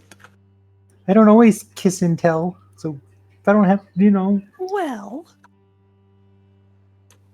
you can, you know. Ugh. I tell you mine if you tell me yours. Oh, The yeah? intrigues of the I young. did kiss, Yeah. but I won't kiss and tell. Okay, fine. we can talk about it. That's fine. If you're actually gonna Well, I I will will say talk put about it, out, don't worry. but yeah, you better talk about it. I will. Don't chicken out. I will.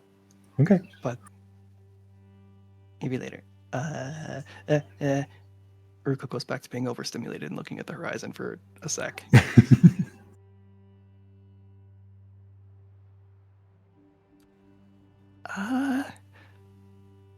Ethan, would you like to talk about it? We can have some tea or something. I don't know. Do you wanna? The 'Cause stage? I'm so curious. Yeah. Like, was it? I know a couple plays that they do, and some are super stupid, but they're so fun. Some It are was more just a serious. and sort of poetic. over dramatic soliloquy. Oh. Ruko's scanning the. Who's the crew? Who are the people on here? You've got kind of just a skeleton crew of not even spirit Eh. workers, just workers from Regal Water. It looks like they Eddie. probably fish during most of their time, but then if they can make a little bit of money by doing a delivery, they'll do that too. So just kind of Regal Water fishermen, a mixed crew. Delightful. They love their street plays. It's a bunch of little small venues. Okay.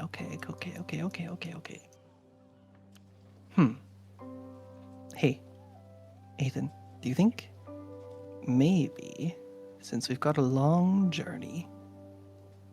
Wait, how long is the boat ride? Boat ride, you should arrive at land around sundown, and then it'll be about 2 days on foot from there.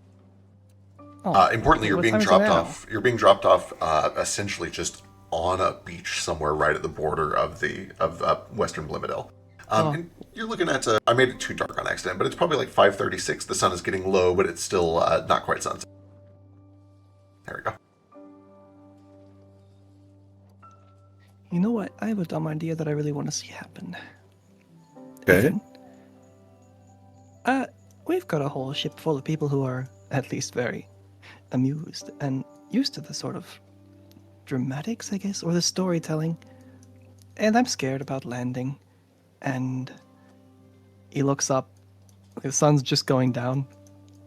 You can probably see some, like, in the water itself, like that bioluminescent algae. And with the giant winged sails of the ship that are kind of more iridescent reflective. At night, it's going to be really cool. The glow reflecting on the wings of the ship sails on the deck of the ship. Ruko's straight up just stopped talking for a second because he got distracted by looking at everything. We could make our own little set of adventures for tonight, if you wish. I could use it as a recap for what people said, or do a play, or something. A telling. I think I can get the crew enthused about something if you want to learn a new one. Sure. I still feel celebrating is, I don't know. The That's what festival life was is so for, I fun, think. It was so good. Celebrating. Yeah, the festival was good. I don't feel done with it. Yeah. Is this because you did not do the thing young people do? Sleep? No, I didn't sleep much. I slept for a few hours and then Fetch was screaming at me. No, the thing I'm glad, Fetch. but No, the thing sketched it. he didn't tell. So But I nothing like kissed. that. No, I good, kissed. good, Uh-huh. good for you. Yeah. I sure did. I really did, though. It's not a joke. That's a good thing, though, right? Yeah, she was so happy. Okay, It was and then wonderful. I'm very happy for you. Yeah. And then I went away, but I think it was good. It was like the sort of like the. She was.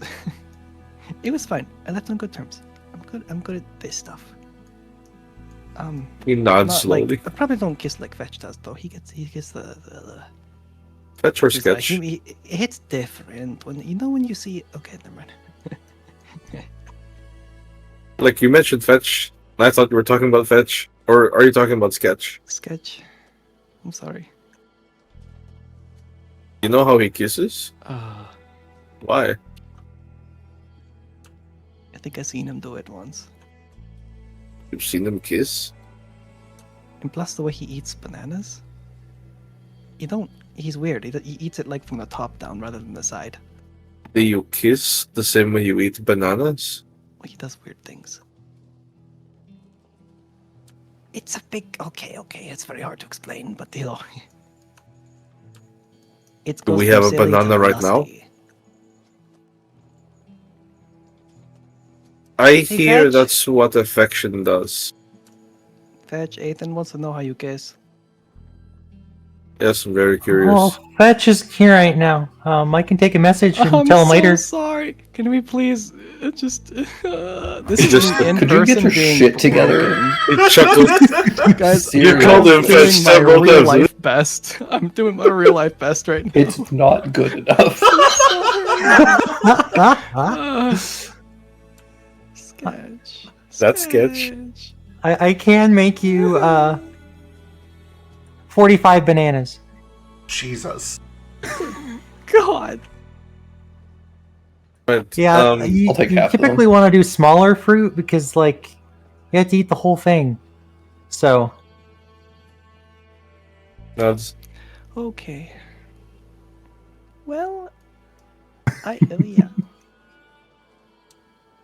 I think since we're still technically in spirit or whatever, regal water, sort of Mhm. on the ship with everything and freshly off a festival, I want to have at least one night and maybe some sleep, but one night where we can kind of keep the festival going in a way. I don't know. We can make a little play or just tell You stories. can play music. I can't sleep yet. Yeah, You music. don't have to. I can play music too. I could do that. I can also play some music. We can start a jam. Pick a mood, and we'll try and. I've never tried playing music with other people on the fly, Yeah, it does seem a little difficult. but improvising Uh-huh. that could be fun, right? Well, I'll try. He draws his sword. Yeah, anybody who wants to participate in an impromptu jam, give me a performance check or whatever it is that you're doing. The sword transforms into a battle lute. Oh, We save it for dinner, I guess, or after dinner. We get the crew involved. It'd be more fun. I feel like everybody's got the same mood. Like, it's the day after the celebration, and when night falls again, they might be, they want to keep it going. We'll find it out. It's like dum dum dum. I can't seem to get this tune right. Yeah, a little bit of a rough start. This lute is made for hitting people, so it can be played but it needs to be tuned. Is that a battle loot? Yeah, it's a battle loot. It's one of the weapons the thing can turn into. The crew certainly watches, and they do smile seeing all of this. There's absolutely kind of a lingering energy of like, oh, last night was so good, and here we are first thing in the morning setting off to do a delivery job. So there's like a little bit of that vibe. But when they see that you guys are going out of your way to try to be fun and try to be entertaining, you do see that there's like a little smile that cracks across their faces. And then it it doesn't go super well right at the start, at least. And actually, Tex, on a 4, what was Tex doing to contribute to this, and how did it go? Screaming. You do see that one of the crew, this like kobold dude, who's got just very simple clothes, he's probably a poor fisherman, or whatever. He does come over to you, and he kind of kneels down low, so he's basically at eye level with you being a kobold. And he says, "Oh, hi, you're a spirit, right? What's your name?" Don't patronize me. "Oh, I'm so sorry. I was gonna, patronize you. Okay, bye." And he starts to walk off. I screwed more. You see, he goes around and talks to one of the other persons. "I don't know, man. I was gonna like give him some coins or something. I don't know what kind of spirit he is. I don't know, like, but I just like, I think maybe we just got a deal. I think we got a deal. It's all right. There's cats in the alley all the time, and they're just not normally. This cat's got some pipes on him, man. Listen to this thing." I strum harder and trying to tune with Tex. It's not working. Is he? Just screaming like a cat in heat. Yeah. I think he misses the T-Rex. Jesus fucking Christ. Oh, I lied. Little I bit. bought an instrument, but I am not trained in it. I forgot about that. Oh, that's okay. I can do an acrobatic performance, but I don't know how to move to yowling. I'll try. I think you lay on the ground and you just have a seizure. Yeah, it's very avant-garde, but like, I don't know. Sketch is doing his best. Yeah. It's almost, I think, with the current roles, less that you're dancing to whatever they're doing, and you're dancing well enough that people can ignore what they're doing and just enjoy your dancing. You need to picture what's going on because Tex is screaming. Athen is like strumming the banjo, the lute really, really hard, and he's spasming in front. It's like they're trying to exercise him.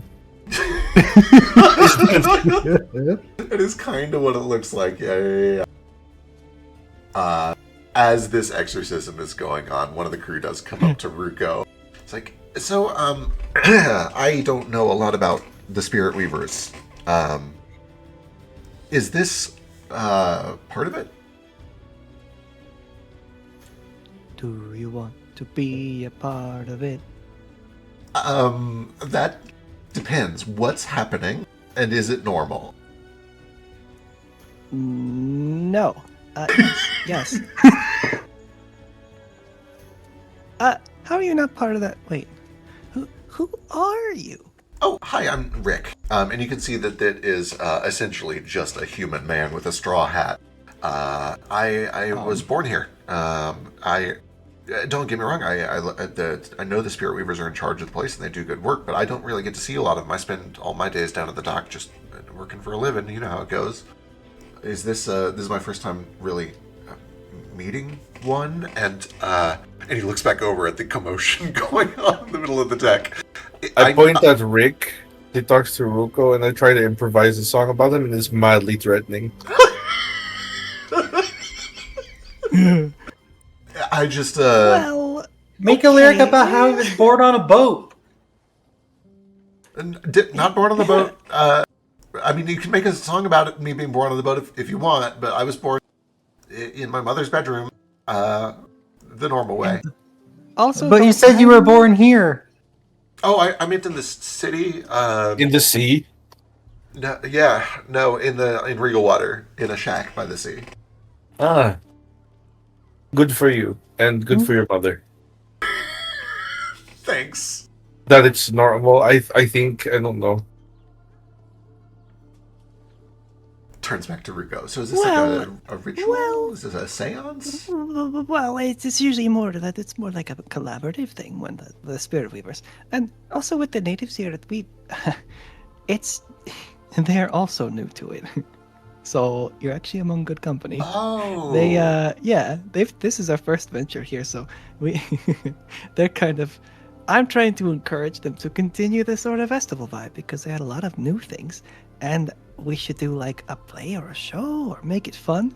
And so we begin with chaos. He gestures grandly at the chaos, and I think we're in the same boat. Well, we are. Yeah. You know what I mean. Yeah, you can come along. You'll find out. Yeah, I mean, it is kind of entertaining. He's a very good dancer, by the way. I don't know about the cat thing, but the dancing is very good. What's better than sex? A really good book. I think you need some. Christ. Oh, jeez. Yeah. He's a good improv. I think sex in books comes out when he's not getting enough stimulation. Maybe I should help. Hold on. Okay, I'll go banter with the eighth and do the. The lyrics he is saying are so unrelatable. Spirit weaving. Let me try to weave these lines together. Oh Jesus. Oh yeah. Pull the shit together. They're gonna need some help. Give me some sort of a check. Have you ever been in love? Huh. I haven't. Is this stand up or like spoken word? What's going on here? It's like slam poetry with strumming.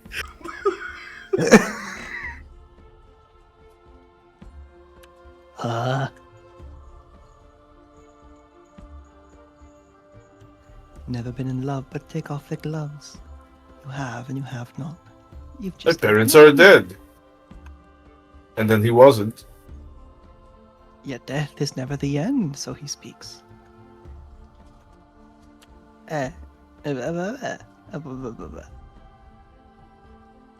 Urgo's distractedly trying to pull out his instrument too at the same time. Yeah. Yeah. Give me a performance check. See if you can tie all this together somehow. Performance. Well, let's roll. Do it. Oh, It's not amazing. Rico, you can confidently say that at the other end of this, you did a pretty good job. Sketch did an amazing job. There's just a lot of weight to be pulled here, and everybody's still kind of really tired from last night because you stayed up late to begin with, and then you all got kind of interrupted by the weird dreams, and you had a fast morning, and everybody's just kind of a little groggy. It's not so True. It's not like so good that like, you know, you're a rousing motivational force for this crew here, but they get a couple of chuckles out of it every now and then. They seem to be kind of enjoying the dance that's going on. They eventually are able to just tone out Tex screaming in the background. So every now and then they do get a chuckle from one of Narafi's very anti-joke one-liners. What's Foster doing? Just kind of trying to roll a cannonball around, I guess. Yeah. I need a breakfast burrito. I'm so hungry.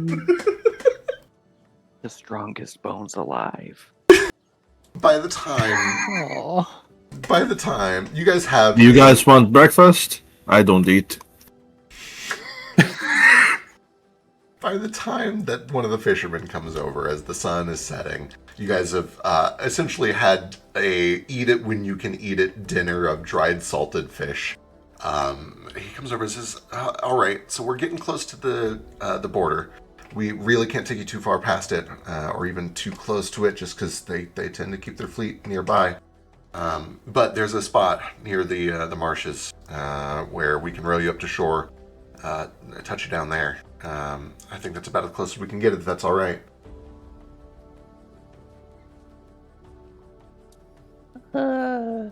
Nothing's all right. Yes, what you said is all right. But yeah. Hey, I don't really understand all of what just happened, but it is my first time actually working with a spirit weaver, and you guys seem nice. So, I guess what I mean is, I know that you guys really put your necks out protecting this place, and all I've ever really done is fished my whole life, and I know that fishing is important, and we put the food on your tables, but you make sure our tables are there Yeah. when we get home. So, Do you want to tell me your story before we deport? Because, or whatever, deboat. I don't know. The fishermen have good stories. They're extremely good at stories. What do you mean? Don't discredit yourself. Fishing means you have time to think and strategizing to do. It's good. They're always very contemplative in my take, or at least you hear a lot of people with crazy stories. my story is not that complicated, I guess, but I got a few. I think the craziest thing that ever happened to me is that I caught the same fish 4 times in a row in the middle of the open ocean. Well, you should wait. That's actually crazy. You should. That's what I said. The ocean's full of fish, like they say, famously. And I just kept catching the same one. It had this weird, like, red scale right across its cheek. And do fish have cheeks? I think they have cheeks. You know, Feel? you call Anyway. a cheek as a cheek. But I think, if they were to write about me in the history books, I think that'd be the most interesting thing that they could find, is Rick caught the same fish 4 times. And he gives you a bit of a smile as he, like, it sinks in that maybe that is the most interesting thing in his life. And you wonder if it's hard to read on his face if he takes that as deeply depressing or a sign that he needs to start doing something with his life. Ruko does. He actually is surprised that this even happened, and he looks truthful saying it too. He's like, "Wait, what?" I don't know. Ruko's thing is he just kind of embodies the. I don't know. He lives the life of the people he talks to as best he can, and most of the time it hurts because you guys are fucked up. But yeah. Anyway, Hey, give me a diplomacy check. He's pleased to be talking with somebody who's, just got this going on. Yeah. Diplomacy. Yeah.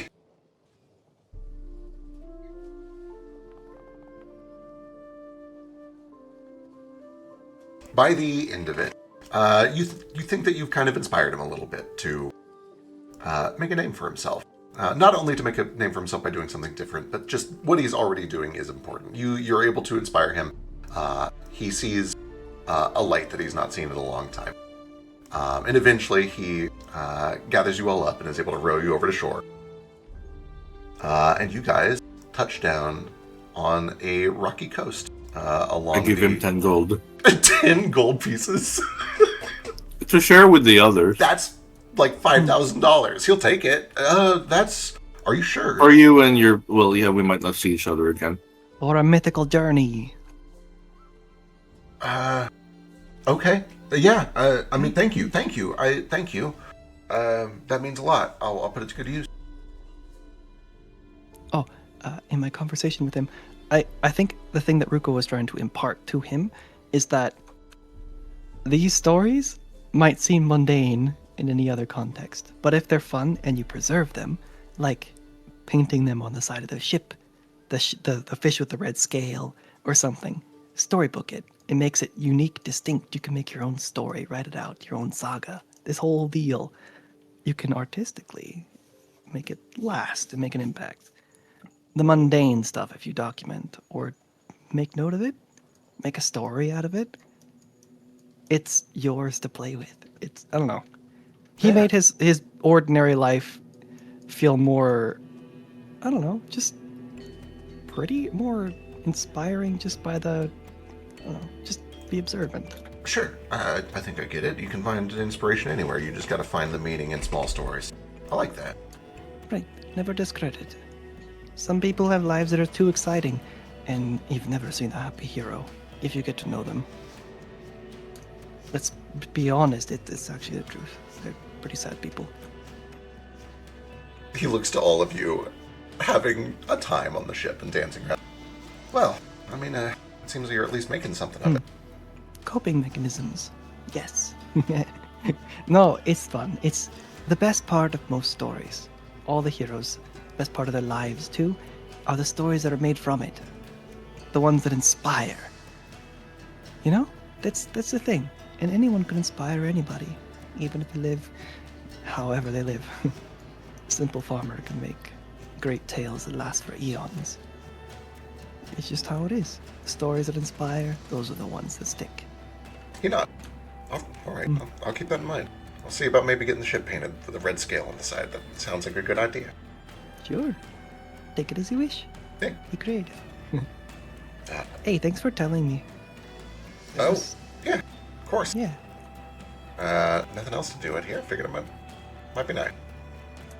Yeah. And if I was sitting any closer to them too, I'd hear the yowling. Oh my god, I couldn't stop hearing it that whole time. I don't know where you got that cat. I don't know why he's got two tails, but I think he's got two lungs. Two more Yeah. lungs, two sets of lungs. Yeah. Yeah. Anyway, I should probably shove off. We don't want to be near the border when it gets too dark. So, good luck out there, alright? Yeah, you too. Safe seas, good Yeah. sails. He tips his hat, begins to row off, and not long after he makes it back to the ship and they begin to turn around, leaving you guys alone on the rocky shore, right at the western border of Blimmen. You know, it's basically just a straight shot south until you will eventually find the Twin Mere Lakes.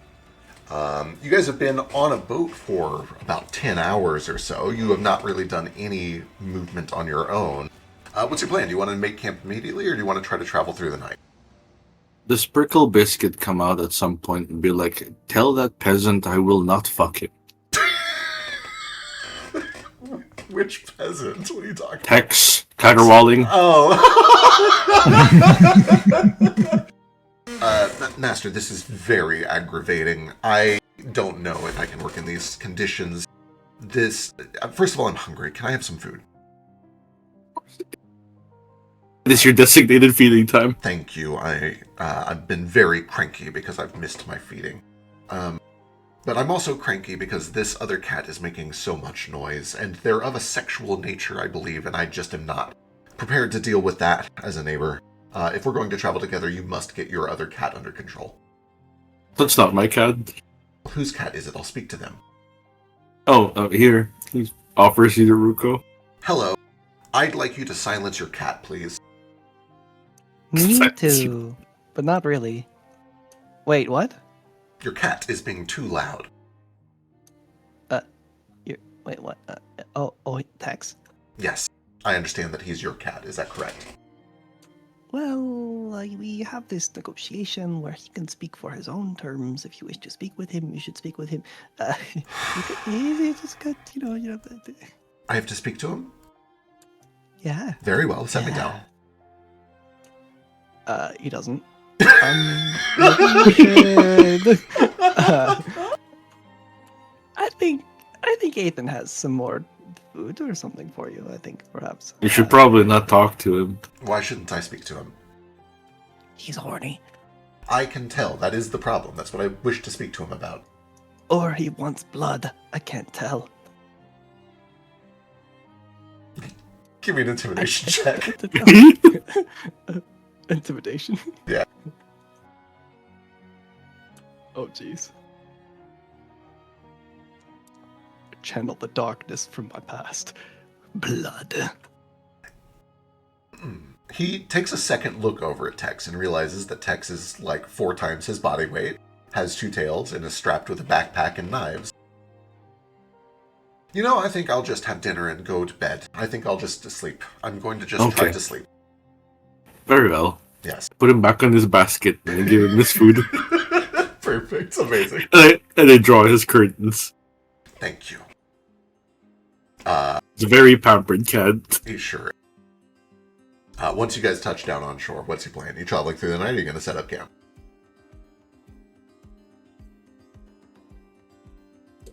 The sand is very nice and comfy. And I slept for 2 hours last night. I think we should travel, but also, are we going to be exhausted? I'm fine with I- traveling. I'm only We should- awake as you guys. We should travel during the night. Sleep during the day. You have warm clothes for the night?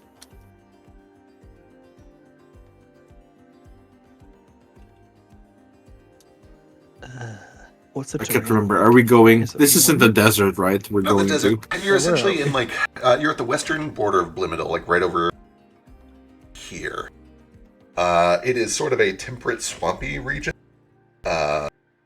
It's muggy. It's a little bit moist all over. Pretty warm. You're pretty Oh. near the equator. Then the opposite. We should probably dress very lightly. Athens has been a skeleton ever since last night. I still want to interrogate what happened. So is this the new look? You sticking with that, or did you just forget? I just don't say it think like that. who I thought I was me. Which layer step? Is that a good? Is it a good thing? I don't know. That doesn't. What I believe is possibly a lie. I don't really know what's true or what I'm here for. All I know is I'm trying to live the past, and that's not who I am. I am now. I'm a skeleton. You're you. Well, when the world is being an ambiguous bitch, you get to make it your own. Because fuck that. If it won't tell Yeah. you tell it. I do not want to make anything my bitch. Well, the world was being one. It's not made to be one. It just kind of is sometimes. Okay, but I do not have to do sex things, yes? Wait, what? No, you No, don't. it's not literal. I'm just saying. Just clarifying. there are I'm no still answers. getting used to the Yeah, colloquialism. it's a tough transition. That one just means that you. Okay, show him whose boss is also a weird one. I understand boss, employees, employers, yeah. Makes sense. Poetry. A lot of terrible. Well, not terrible, but you think they're terrible because they end poems on a cliffhanger and you must interpret what happens next. It's like that. You know? Oh. When things are left vague and there's a cliffhanger and things are different, you don't know how they are, but sometimes you get so pissed off at things just not making sense or having answers that you must make your own. I guess. I'm really bad at this, but it sounds like those moments. It's No, that makes sense. if the story ends and you want it to keep going, you make it keep going. You get the ability to tell it what to do. Because why not? I could try. Or you could tell me everything in vivid detail, both of you. What happened last night? I want to ask Tex, but I'm scared. I don't know why he's acting the way he is. People were talking. I'm a little scared to find out too. You came back looking way too satisfied. And hurt. Yeah, both. It's so confusing. How could you be so injured but so smiley or so like smug about it? Just Well, a good time is I a don't know what good that time. means. But he was hurt. Yeah, some people Right. enjoy this. What? Yeah, see, that's the People have their peculiarities. It's true. What is your peculiarity? He just gestures to himself. Me? Just me? Both of you. If Tex likes raucous, wild, savage coitus, what sort of peculiar coitus do you wish for? What is coitus? Oh my fucking god. These conversations, by the way, are happening during a travel montage. Yeah, Yeah. Yeah. like, what's a colloquial term for it? I walk into the woods. Yep, let's go. Got Good idea, Tex. As you travel through the marsh towards the Twinmere Lake, discussing peculiarities in Cordis, I need from somebody a survival check. Those are survival people. I'm trying to remember if I have it. I don't think I do. Why would you not? Well, Oh, I Special. do. Here. It's not me. I'm not bad at it, but I'm not great at it. Oh, I'm not great at it. 16's okay.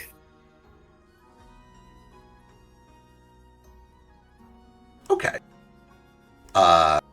As you continue to work your way south, heading towards where you know the Twinmere Lakes to be, you don't really stumble into too much in the way of setbacks. It's not pleasant. There are a lot of places where you have to either take the long way around to avoid just like trudging through a marsh, or in some cases, literally trudging through a marsh. There are places where it is unavoidable unless you're willing to go for miles and miles to get the long way around. Sketch, and with Ruko's help being a native from here, you're able to guide the party in such a way that there's no long-term risk of like leeches or bug bites or disease or anything like that. It's unpleasant, but ultimately safe by the time that you arrive at a clearing marked on your map. Oh my god, that is such a tiny scale. He's little. It's just a little guy. And on the second day of travel on foot, at about 3 in the afternoon, you arrive at the Twinmere Lake. Supposed to be an ambush here, right? There is supposed to be an ambush here. At first glance, from the tree line, it looks like this, including the fact that it seems very empty, very placid, almost supernaturally placid. There is a little bit of a light breeze that occasionally causes the trees to rustle overhead, kicks up a little bit of grass and causes it to tickle against your shins. You can smell flowers throughout this meadow and a little bit of forest, and when the wind sweeps by, it carries a little bit of that scent through the air with it. But even as the wind blows gently through the forest, you can see that it causes only the slightest ripples that shimmer on the surface of the water here, as if they are unnaturally resilient to the wind and wish to simply be as still as they can be.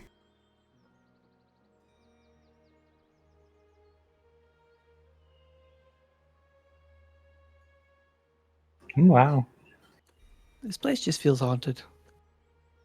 But like It does, but in like a an real aesthetic. cool way. Yeah. Aesthetic sense. I think I hate it. It's a shame it doesn't get winter here because, like, that would be like the perfect ice skating rink. Oh. If I ever get good enough at magic that I can, like, make a snowstorm, I'm coming here and doing it. That would ruin the ecosystem. I mean, Any I could use a plants would different die. spell to undo it. There's plant growth. I could just redo it. It'd be fine. And the animals would die too. Environments always do well with really rapid change. Yeah. So do I have to get a summer spell and a fall spell and then a winter spell and then a spring spell and then put it back at the summer spell? I've got really good news for you. The Earth just kind of does that. Yeah, I guess, but it's not going to get cold enough. It's a swamp. If you That's just want true. to be True. cold, That's not true. You can get swamps that hit winter. I guess, but we're like near the equator, though. Is it still Well- called the equator? if you simply Okay. want to be cold, I suppose you can make wind or some ice. Probably not. I want that. the whole That's pond to be ice, so that'd be a lot. I'll figure it out. Don't worry about it. Yeah, just don't do that. That's bad. I don't think I can anyway. I probably need like 9th level magic, 9th rank. For a pond? No. We'll get there someday. I'm sleepy. Most of the words you were saying, I'm so. Can I search for a trap? Absolutely. Give me a perception check. Also, I assumed that you guys were following Tex's advice and traveling during the night and sleeping during the day, which has been a pretty big shift for most of you. Not really. We just low power state different times. That's true. I guess for the undead, it isn't a huge deal. For Ruko and Sketch, and a little bit for Tex too, it is probably a big adjustment to invert your sleep schedule on the turn of a dime. I barely sleep anyways, so. Fair. On a 16, from the tree line, you don't spot anything. Are you willing to get out and start like investigating up close?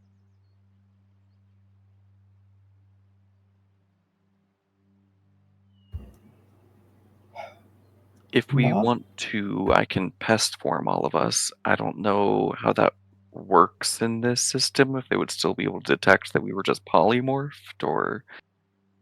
But it would give us a chance to maybe investigate a little bit.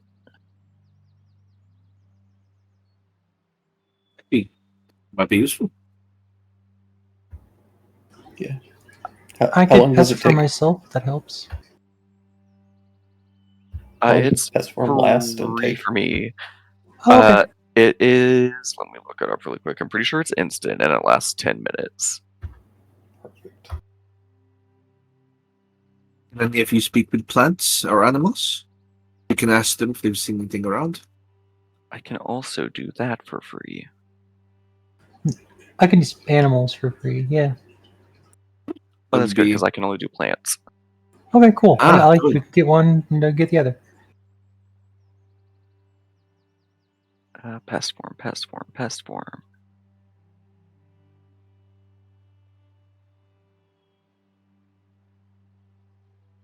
Why does the spell not have oh, 2 actions? So yeah, it just happens.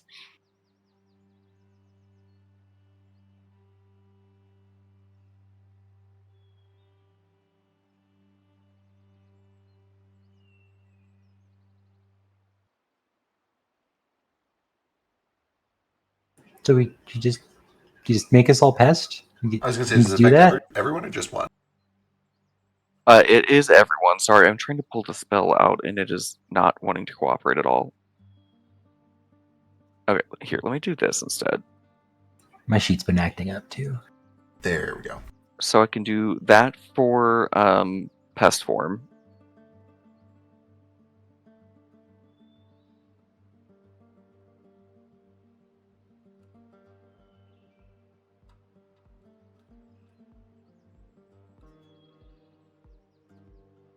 And then if we wanted to split up to cover more ground, I can also do that, so we can talk to each other through the plants.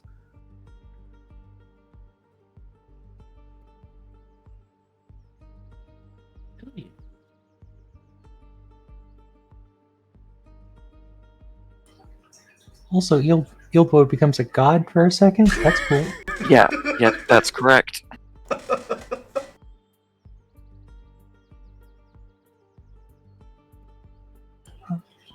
Yeah, that all sounds good. All right. You invoke the green speech and apply it to your party. And you guys find that you're able to speak with each other by kind of whispering into plants, and it carries or whispers through the winds to each other's ears, even if you split up. And then it sounds like Foster turns you all into little tiny animals. What do you turn everybody into? Ooh, what does everyone want to be? I was thinking birds of some kind so we can fly, but Well, that probably makes sense. I never thought about what kind of bird I would be. Am I Finch? Because it kind of sounds close. Where's that fetch? you're a finch now. Do not do this Okay. to me. I wasn't even poking fun at you. I'm sorry. No, yeah, turn him into a black cock. Something, a cockatrice. That'd be cool. Actually, wait, make me one. You're a cockatrice now. No. I am actually going to instead use going to my Shadow Slink. Ooh, excellent. But as Foster is like preparing, well, I'll just ask everybody: do we want to maybe try and draw them out, get their attention? Here. Just pull them somewhere, see if they react. Doesn't seem like a bad idea. All right. I'm going to pull out a little wagon I'm going to start winding it up with my little paws. And I'm going to strap one of the smoke bombs to it and then once Foster casts pest form, I'll release it and I'll go into my shadow slink. Falcon, please.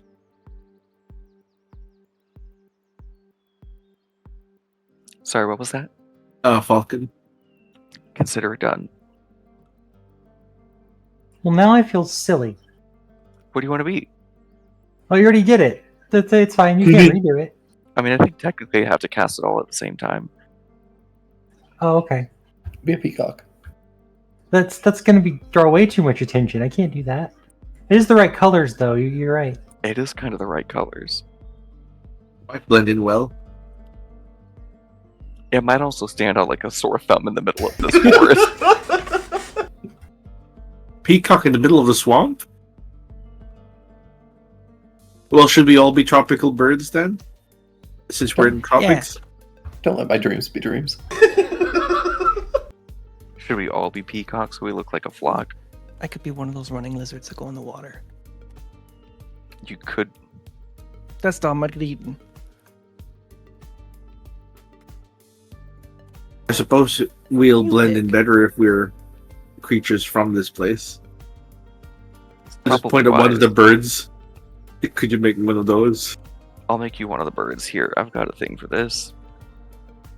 What do I know about the local bird life here? On a 15, you're not far from home, actually. You probably do know roughly some things that would be appropriate here. You don't know the ultra nuance, but you know things that are certainly common enough that they would not draw a second glance from anyone around here. New bird just dropped. I, out 100 of years character- ago. I, out of character, am not familiar with, like, half swamp, half meadow bird life, but whatever would be appropriate for a swamp near a meadow is what you would find here. You can find sparrows and finches pretty much anywhere. Oh, everywhere, yeah. Accurate. I think peacocks might actually be native to this. I was going to say, I think you might be right, and Peacock might actually be correct. Let me...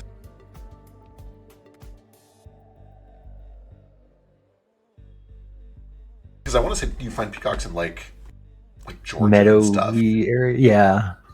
But I don't actually know if that's true. I don't know enough about birds. Everything that I'm seeing on the internet says that I'm very wrong. Oh no, what are birds? They're Indian, We just don't know. We just don't know. Southeast Asia. Yeah. Okay. Anyway. It'd be well. good for like herons and things like that. Oh, true. Herons. Heron. Oh, yeah, Very good important. blue Anything that heron. wants to be in the water. Yeah. Yeah. We could do blue heron. Those are a thing. Anyway, you guys all turn into the birds of your choice. Tex, you wind up the cart with a smoke bomb in it. Where are you sending it off to? Which way does it go? It can't go super far, so just kind of like off, kind of towards the lake, but away from the direction that we go. So essentially, like, if I send it over here, we're going to wind Got it. around this way. Got it. Just to try and see if anything comes out of Perfect. that. Like, yeah. A very important question that I was hoping to get without having to ask it explicitly. Do you angle it in such a way that it will go into the water? No, I don't.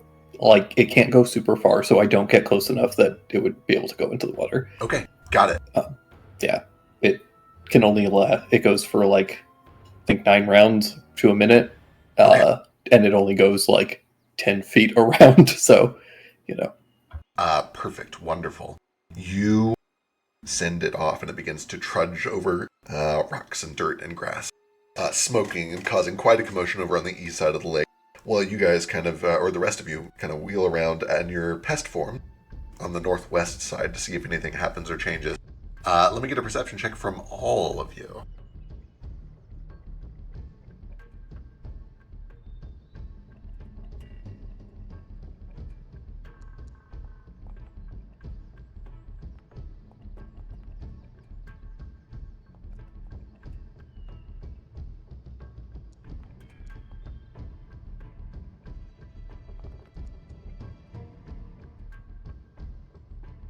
Should we go ahead and get our second round of hero points? Yes, we are after 10. Cool. The DC here is 19, so everybody except Tex so far can see that up in this tree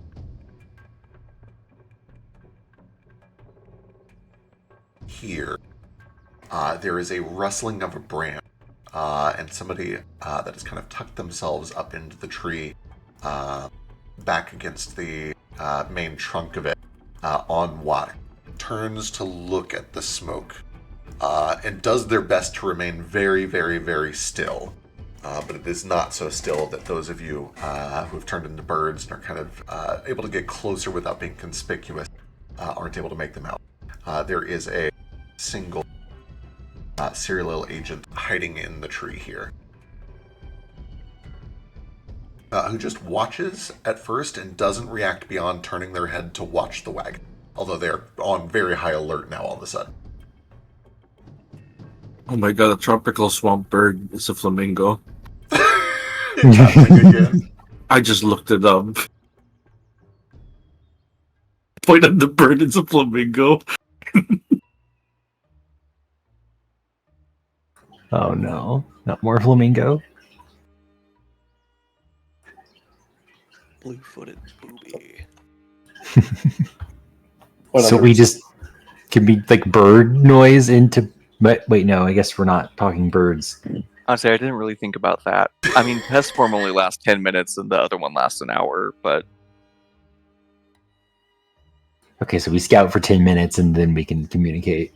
If you guys want to continue to just kind of do a very thorough scout around the perimeter, Yeah, just at least see if we can find all of them. absolutely.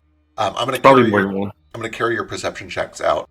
Tex is so focused on the plan that his scouting is a little bit less successful. But while he is creating a diversion for all of you, you guys are able to essentially scout at abandon, or scout with abandon, and you are able to very, very thoroughly check the trees and the meadows and the rocks. And you're quite confident that this is the only person waiting outside near the lake. There's nobody else that you're able to find nearby. There also is a very real possibility that we're all dreaming currently, so, be prepared for that. Boy. What a twist that would be. Just for prep purposes, I put 2 items into my shadow. Got it. Excellent. Can't wait to see what those are.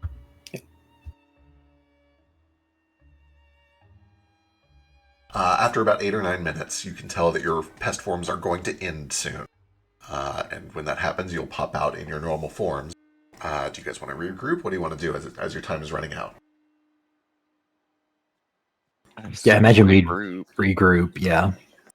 Okay, you guys are able to retreat back behind the tree cover to a quiet place behind a hill where you think you're out of line of sight of the one serial agent that is waiting in the tree. And eventually, one by one, pop, pop, pop, you pop back out to your normal form. There's only one we found, right? Just the one that you found out here. I can't see shit in this form. What do you guys see? Over there? Just the one, yeah. Just one? Yeah, they probably expected us to come during the day. I mean, we usually travel during the day. Probably Where's give it a at? signal. As if on cue, as they point in that direction, you guys see a branch kind of shake a little as this serial agent quietly slinks down off the tree. Looks both ways. Needs to take a dump. Starts to go over towards the car. I don't know how long the smoke bomb lasts, but I assume after about 10 minutes or so, it's kind of waned and it's starting to clear out. I don't know. It was a smoke bomb. I assumed it just would, burst once and then last for a minute or whatever and That's dissipate. I imagine it probably continues putting out smoke for about a minute and a half and then it peters off. So after a while, once it is petered off, the chute starts going over to it, looking in the cart. They don't see anything besides the spent smoke bomb, right? Yeah. Yeah. Is there a tree nearby? I assume there Oh, so must many. be, but So many. I'll ask the tree. Are there any more of the people that look like that guy who just got out of the other tree? Do you have to give me the world's easiest diplomacy or nature check?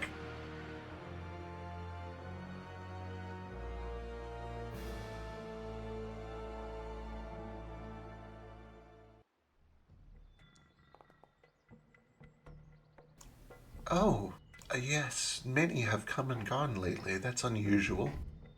They go into the water and they come back out sometime later.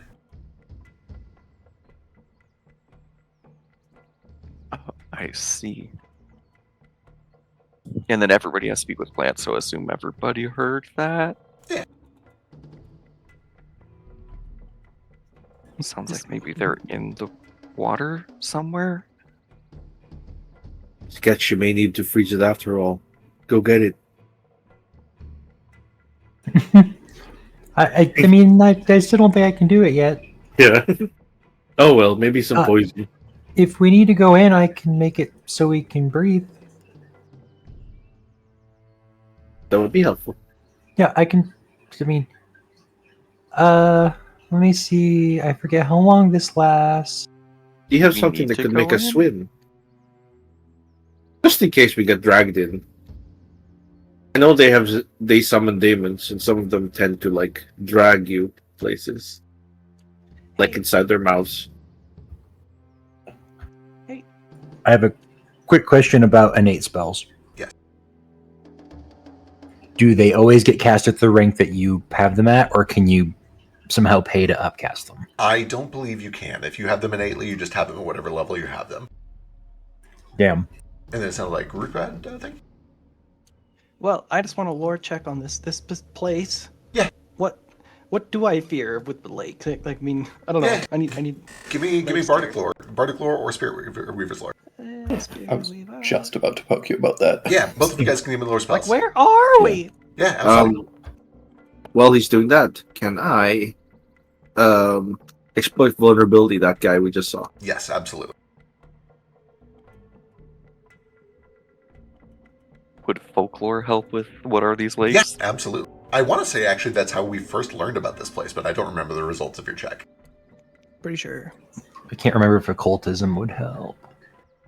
You can roll it. It's not as like specific as everybody else's, but you're trying to learn about the abode of a daemon. That's occultism, yeah. Okay. Look at these good rolls. No bad rolls here. Okay. Let's work through these from bottom up. So starting with Tex. Daemon lore. Biggest bottom. At the biggest bottom, Tex, 16 plus 5 for 21. You have visited Somnum many times before. It's up to you to decide how much you call him your friend or coworker or accomplice or what have you, competitor in some way. But he's far enough away from your territory that there was never a strong sense of territorial aggression. And certainly you've at least visited once or twice. You know that entering his lair is as easy as touching the water, and it will carry you like a teleportation portal into his little pocket plane within the lakes. And to get out, it is as easy as returning to the spot where you entered and focusing for about a minute and you'll be exited, or he can shut you out forcefully with effectively like a 2-action plane shift style spell of his own if he finds you within his lair. You would know. Let me double check and see if this is where Ruko starts to learn some information. We're still in things that everybody here knows, including for the record Sketch on your 17 occultism. You have heard that this lair is essentially a demiplane that shimmers like a mirrored lake and is filled with a misty fog that is impenetrable. Okay, moving to additional things that Ruko knows. Ruko, you know everything that I just said. You also know that Spirit Weavers and anybody in Blimadil that cooperates or agrees with the Spirit Weavers are forbidden from settling anywhere near these lakes. They were warned, don't go near the lakes, don't fish in the lakes, don't swim in the lakes, certainly don't build cabins near the lake. The lake is a haunted and dangerous place. It is a place that you are not supposed to venture on your own, especially at night, and especially don't sleep near the lake. That was the really big one. Never sleep near this lake. Yeah, this place features a lot in scary stories. Absolutely. You have a little bit of additional insight as a Spirit Weaver to understand it is not necessarily that the creature in the lake is a bloodthirsty and evil thing, so much as it was given an ancient promise. And if anybody was to venture too close or disturb its lake, that would be breaking the promise. And in doing so, you void the protection that was granted by that old pact. The pact protects you from this creature, but only so long as you do not disturb its home. And if you disturb its home, you break the pact, and therefore it has permission to do whatever it likes, and that may not always be good. Extremely critical question. Yes. Does that void any sort of protections that my the whole me has, like as a Zorakai?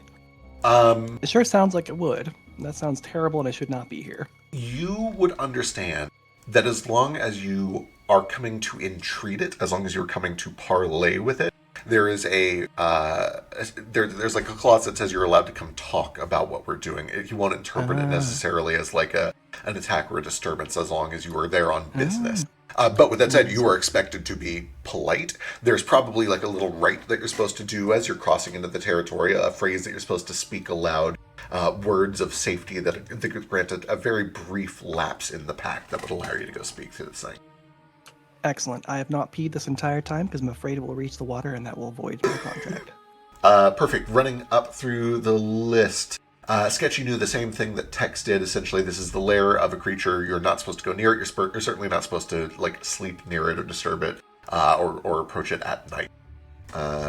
Continuing on to Foster with a crazy high folklore check. You know everything that has been mentioned so far. I think you also have heard stories that the creature within the lakes is something that manipulates and devours dreams. And again, Tex knows some of this just because you know who Somnum is, and for that matter, probably Ruko as well. But you were told many, many stories that if you were having bad dreams, it was probably the creature in the lakes that was causing those bad dreams. Especially if you have a bad dream and then you wake up sick. That was something that's like, oh, the creature of the lake has given you a nightmare. Even on the 29, I don't know if you know a whole lot about like the inside of this. I'll say this on a 29, Foster. You know that within the lakes or near the lakes, sometimes there were stories that a mist would roll out or across it, and you would see visions of yourself in the mist, and you were never supposed to try to touch your reflection in the mist. That was bad. Got it. Eighth, while that's been going on, you've been studying the shoot so closely. You've critically succeeded on exploiting vulnerabilities. It has no abnormal ones, so you get all of the personal antithesis stuff as normal. You learn its weakest save is fort. It's very nimbly-bimbly. It's some sort of a spy that's good with a hand crossbow. The question I have, I suppose, is what ability of theirs should we look out for? Let's see.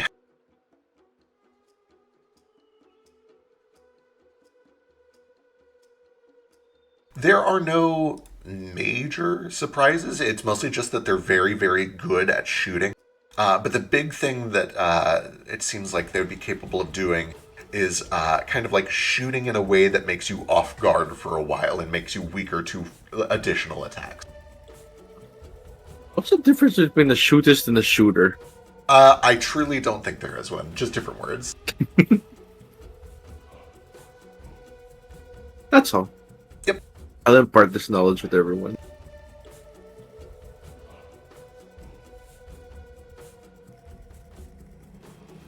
Fortitude, got it. So, do we just get them, or do we think there's something more to these lakes? If people are going into them, I could take care of this guy on my own. He might be able to tell us how many people are going to be in there waiting for us.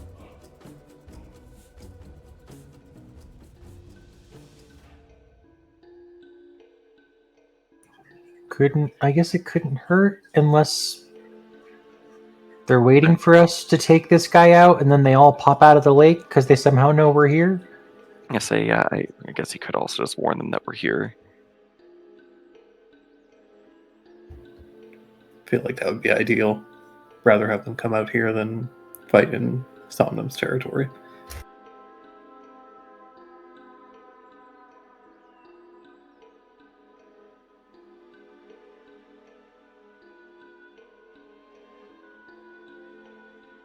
Take this guy out then?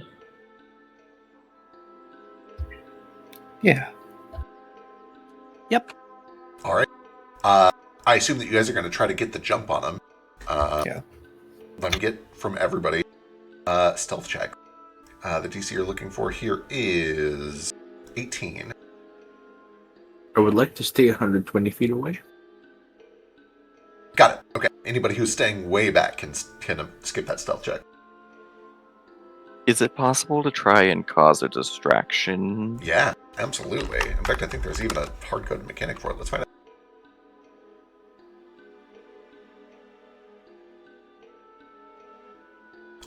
Yeah, by default it's deception, but if you're telling me how you are doing it, you might be able to do it with some other skill. Like, how are you making a distraction?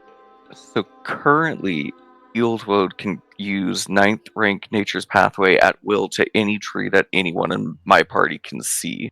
So can I Excellent. just have her start, like, hopping between trees in and out in front of this guy? 100%. Pop out, slit his neck. Give me any check you can justify for that. I can think like acrobatics could work, performance could work, stealth could work, deception could work. Boy, she's not good at any of those. She's okay at acrobatics, we'll try that. All right, let's see it. Nope. Oh, Oh, all right. So 28. Jesus, I was gonna say you might not need the distraction if everybody rolls like this. I'm not going to. Oh no, Foster. Okay, and is Ruko going to try to sneak up or stay back with Ethan about 120 feet?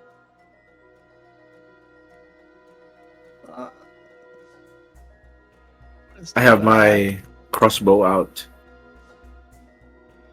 Oh man, but I'm useless at this far. Oh, let's find out.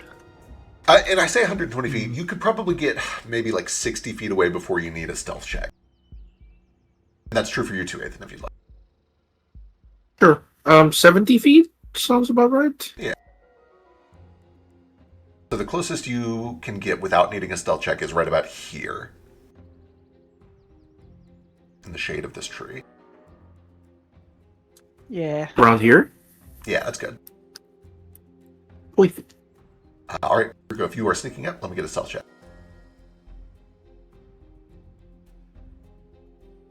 Okay.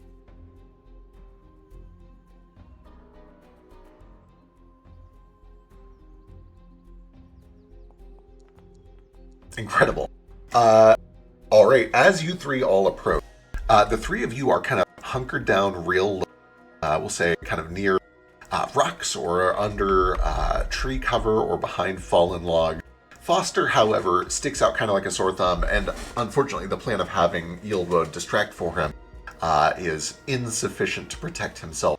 The three of you do remain hidden. You can mark yourselves with the hidden status condition.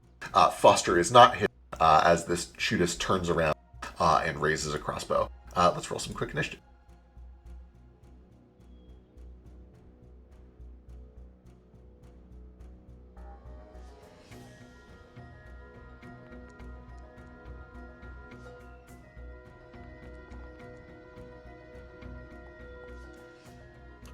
We should have just used the elbow to kill him. Jesus. That's a good excuse.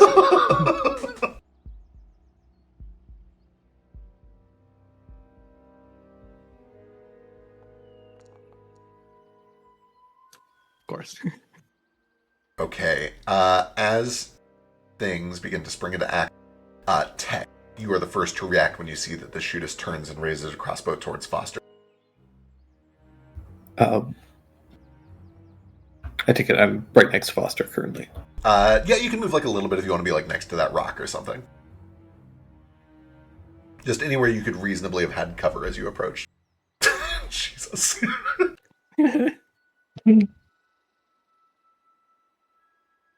I'm still in shadow form, so I'm Oh, true. Huddle, You are a currently. puddle of... Yeah. It's very easy for you to skulk through.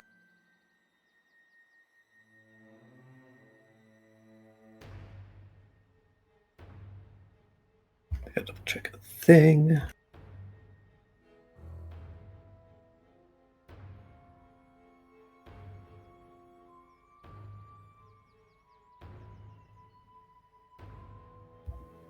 I'm going to take a move to, or I guess a sneak action. Yeah.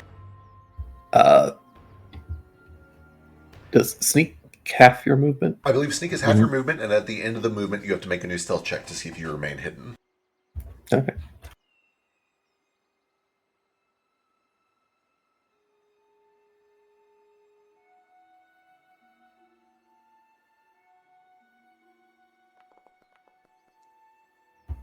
Ooh, only a 17 on that one. 17 is just low enough that this Shuda seems to spot a shadow kind of gliding unnaturally towards her. You are no longer hidden.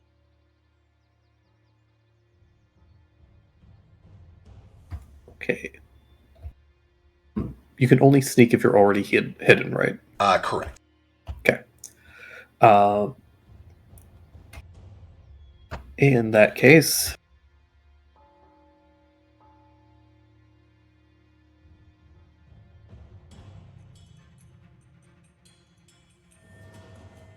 I will use one of my actions to pop out of slink form. Excellent.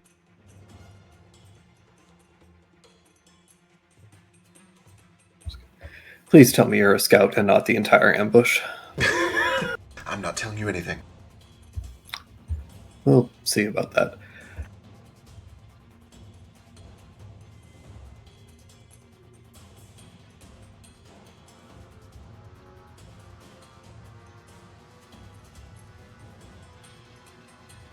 Wait.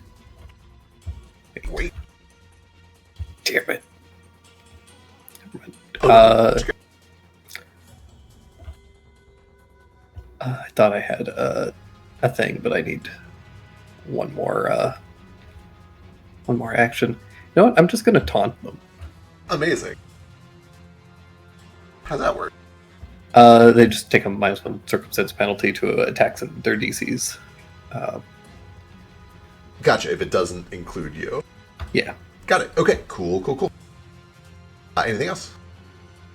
No, I had to use one sneak, one to pop out, and one to taunt. Perfect, sounds good. Foster. Great question. Does she still have her bow trained on me? Yes. I really wish she didn't.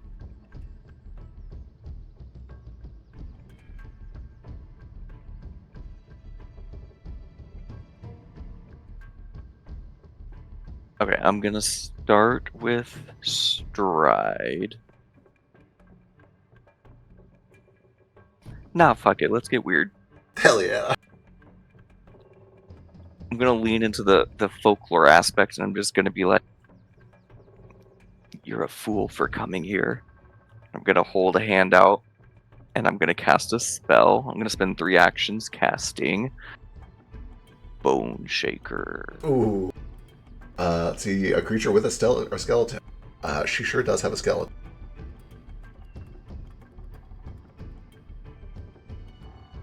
You doing the 2 action or the 3 action? 3 action. Excellent. Go and click that 3 action at the bottom. I think that'll give me a thing I can click for a save. Oh, yeah, there gotcha. it is. Nice. That is a failure. Let's see, reach out and seize a creature. Tell me what happens while I read. So I'm just going to, kind of exactly like it sounds, reach a hand out, and she feels like almost her bones shaking inside of her body, like she's being puppeted around. Ooh. Ooh. And like I'm gonna try to, like, a bone bending style, make her walk towards us. Oh, fuck. Oh god! Oh. Yeah, for the first time. Oh, I am scared about having a spooky skeleton inside of me because this. that sucks. There's also damage here if you want to roll me that bludgeoning damage. Yes.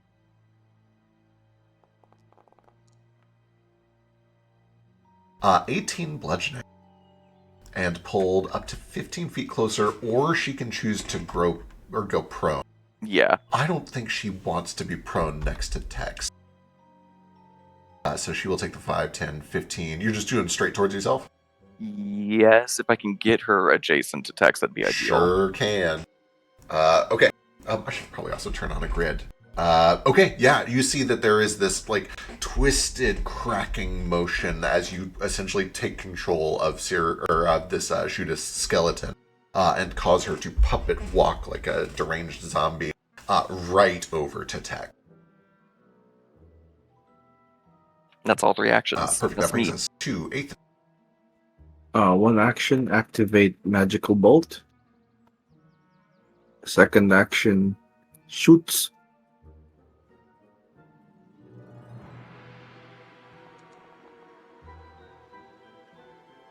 Uh, 14. Think it misses? Yep. That's unfortunate. I'll re-roll it with a hero point. All right, let's see it. Damn. Damn. Damn. Oh, that's a miss. The magical bolt is just gone. You hate to see it. See anything else? One action reload. All right. Another bowler shot. And that's me. Okay, perfect. Still wanting to keep quiet. The shootist suddenly realizes that there are far more people here than she first thought. It is not just Foster. It is a shootist way in the background and a shadow. And she begins to wonder who else might be. She's going to use her first action to see.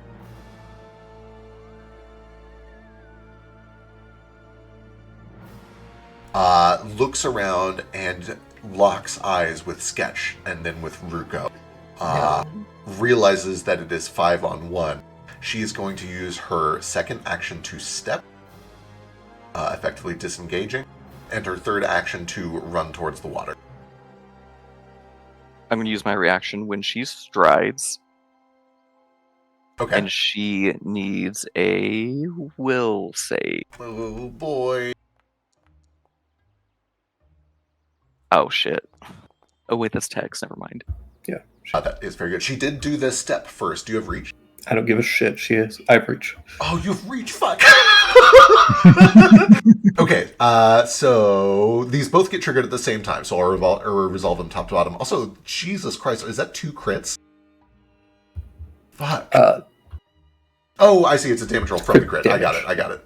Okay. Will save first is a exact success, which means Creature is unaffected. She's fine. Perfect. But then we have a critical hit from Tex, which I believe interrupts the movement.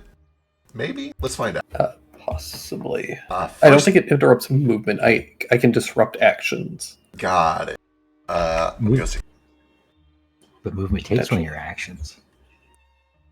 It specifically things that manipulate or Yeah. concentrate. Yeah. Uh, It would stop from casting a spell or using an item.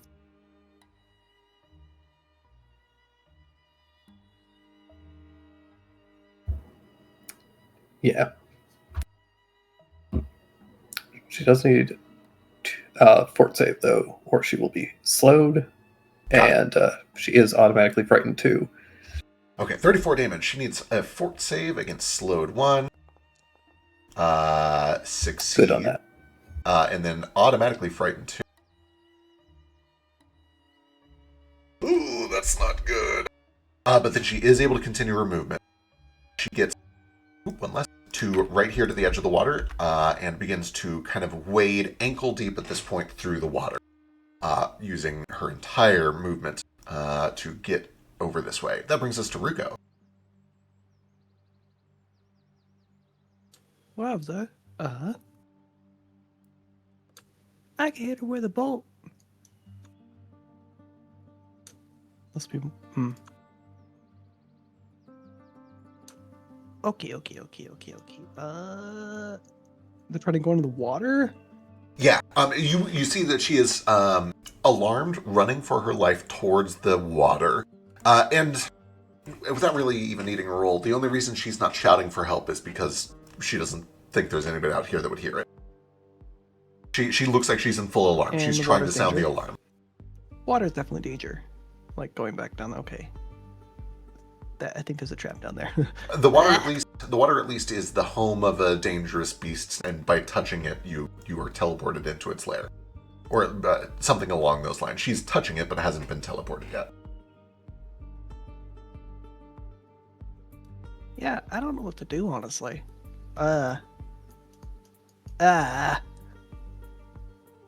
Bolt? I don't know. I'm gonna hit bolt. Do it. Let's go. Everybody else is attacking.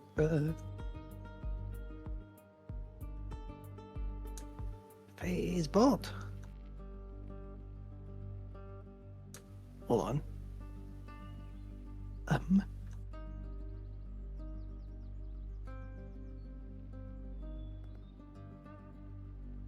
17 is that is exactly a hit. Roll me some damage.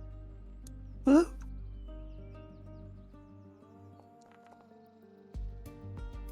19 points of piercing damage. Ouch. Slamming as this serial spy runs off to sound the alarm.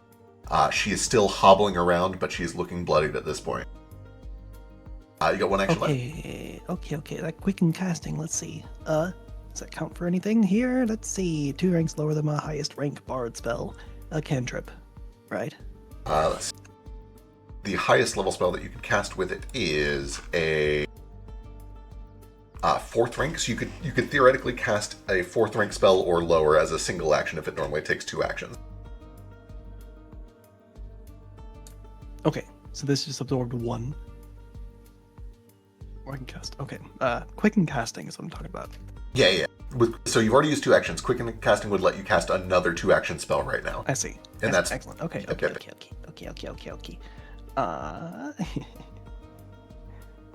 to freeze them.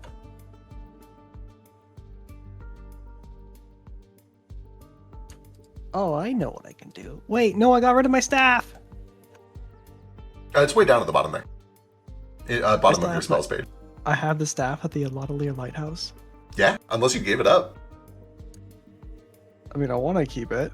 That's But I yours. feel like they might take it. I don't know. They didn't take it from you.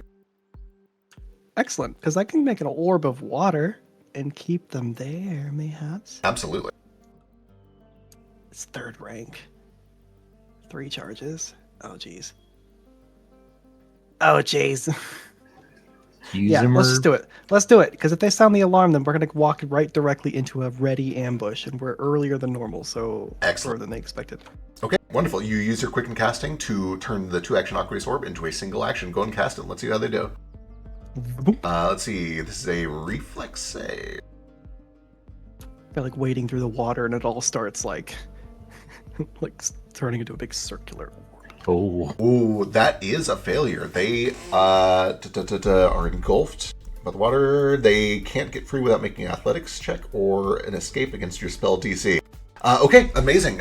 Just as they were starting to get down to about knee distance, you pull up some of this water, or just summon some through magic if you don't want to disturb the lake, and she begins to be engulfed in this like giant hamster ball of water. That is all 3 actions. That brings us to Sket.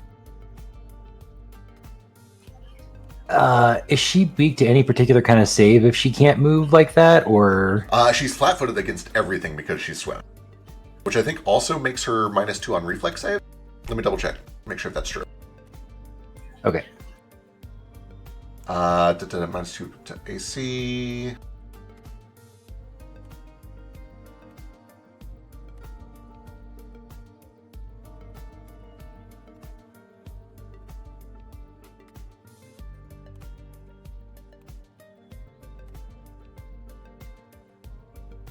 Here we go. I found it.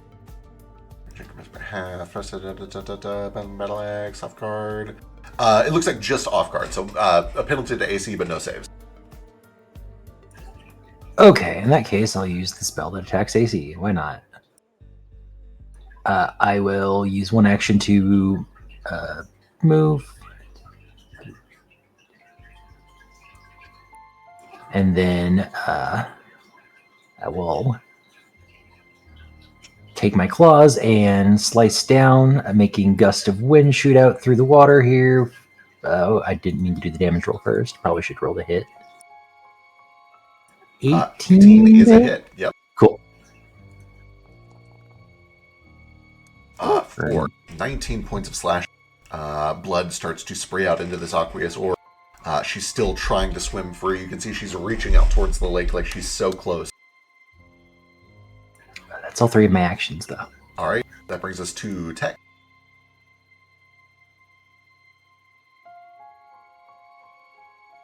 Time to hit the old dusty trail.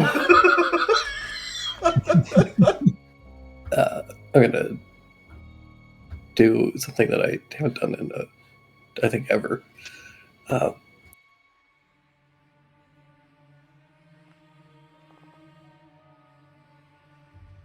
Oh my god.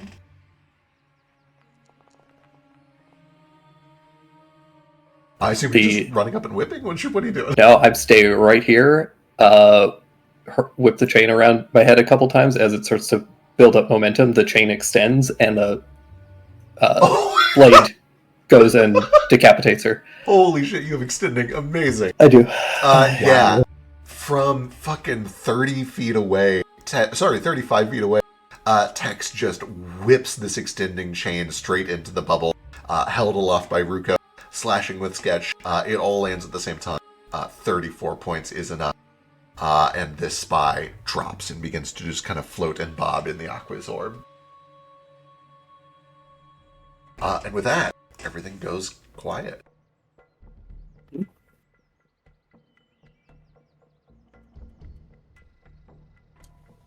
I feel like that was bad.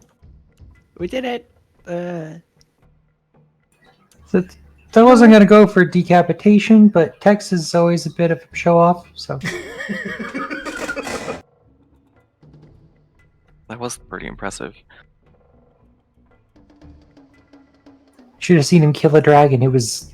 I still don't know how he did it that quickly. It was...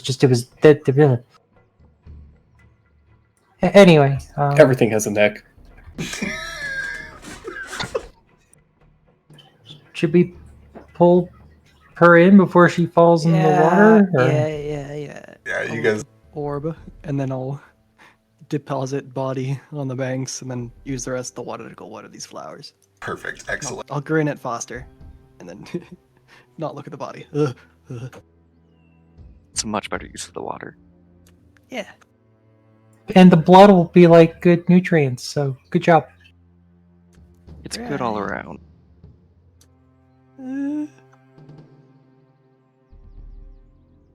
All right, you set the body down. Eco-friendly.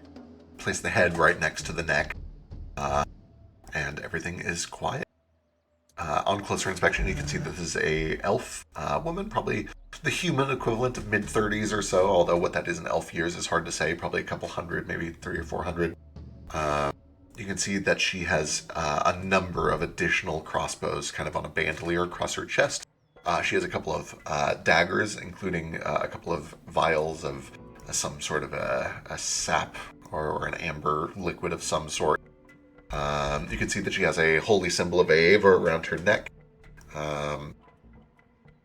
That is about all you find on her person. Oh, you do find that there are just some very simple rations, which are now kind of waterlogged. Soggy bread. Well,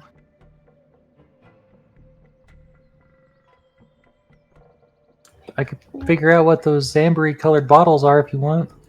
Sure. I have alchemical crafting. Is there a way just for me to identify them? Yeah, give me a crafting check. I could wake her back up and talk to her, but I really don't want to. I mean, she probably has information. Yeah. Can you do that with just the head? I think maybe. Are you able to do that like bone puppety thing to this? I would have to re-prepare, but I can. Theoretically. Does it work once they're dead, or does it have to be a live thing? That's what let me figure out. It depends really if you count a corpse as a creature or not. Well, it targets the creature's skeleton, so wouldn't that be non-living either way? It technically targets one creature with a skeleton. So like if she was holding a skeleton, I think it could still target her.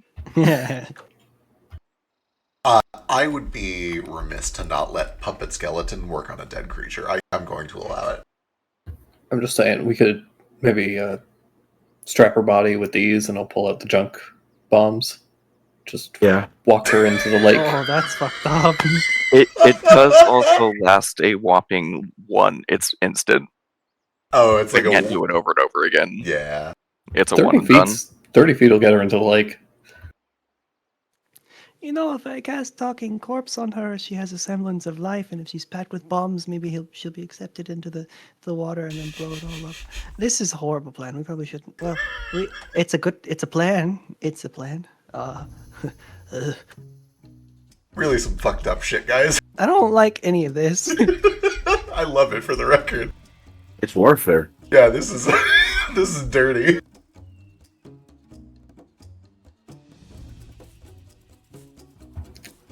Well, like, I can just walk into the lake. I don't think they have anything that'll be enough to deal with me anyways, so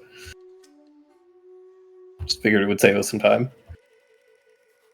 Yeah, probably. I mean, they had a scout up here, so I get the impression they were sitting up here so they could tell their friends if somebody approached. You know? Yeah, they try to go in the water. The water's scary, and they went in, so maybe they have some other friends down there. You know? We could talk to them, maybe. Talking corpse. Yeah, you want to do it? Want is a strong word, but you could. Anyone? I don't know sorry, if I was looking at this poison. What? I could make them talk to say if there's people down there and how many. I think And it would what be sharp good things? information. I know you don't really want to, but Okay. Before we question them, can I do Yeah. a quick lore check to see, have I been in Somnum's lair before? Yeah. I feel like maybe this should have been wrapped up in the last one, but go ahead, give me. Yeah, I'll call it.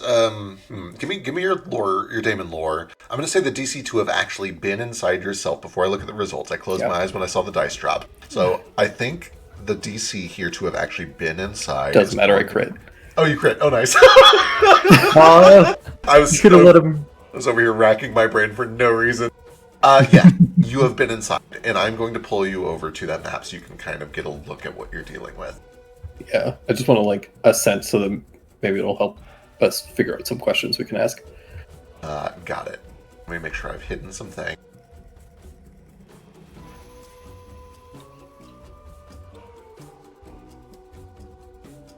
Okay, what I'm about to show you is a small portion of this dimming plane. You're under the impression that this goes on for quite a while. You're not sure what the full extent of this dimming plane is, but as far as you know, it's all kind of homogeneous. It's all kind of mostly the same.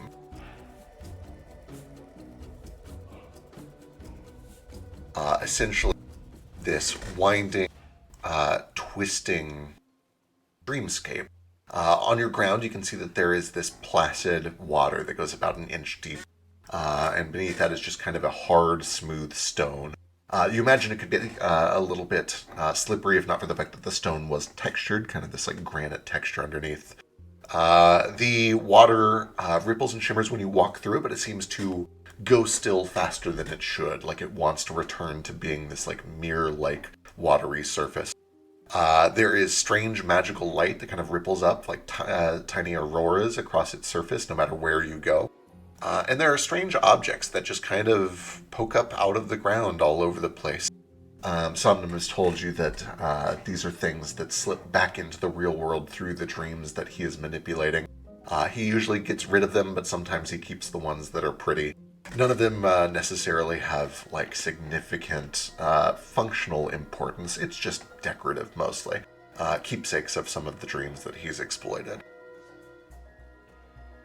Having been inside here, you would be well aware that as you approach these shimmering, misty walls, you do indeed see reflections of yourself. And at first you can kind of push through them as if they're like difficult terrain, but eventually they become so solid and so real that you cannot move through them. It would be like trying to move your own hand through your other hand. So effectively, the images of you in the mist serve as walls or barriers within this place.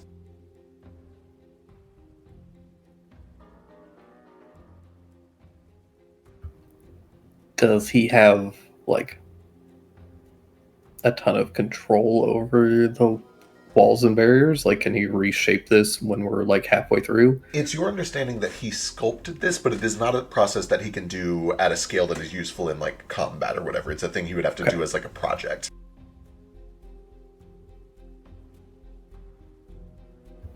Then, yeah, we can probably ask where they have this ambush set up. Figure out how deep into this place we have to go. If it's right at the gateway, or it's going to be a little ways in. On a crit, because you've been here, I will also give you some additional information. Essentially, where you enter the lake kind of matters for how you arrive there.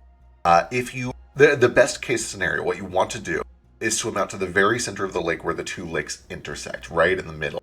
If you do that, then after waiting there for about 20-30 seconds, you will just be zipped in, fully coherent and like ready to go. If you do it anywhere else, you arrive in his lair essentially sleeping. And so you definitely do not want to go in anywhere except for the intersection of these two lakes right in the middle. You've also been in with a crit enough times to know that you always show up in the same spot. There is like a dedicated landing pad that you will show up in. Okay.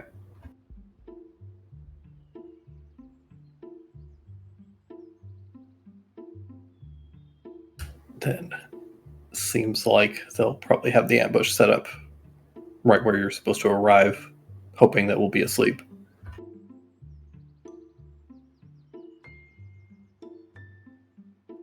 Can undead be put to sleep?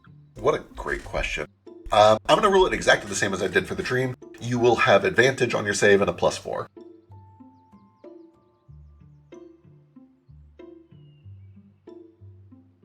Actually, you know what? That was a ruling about dreams. Your stat block says you can't sleep. You cannot be magically put to sleep, as far as I know.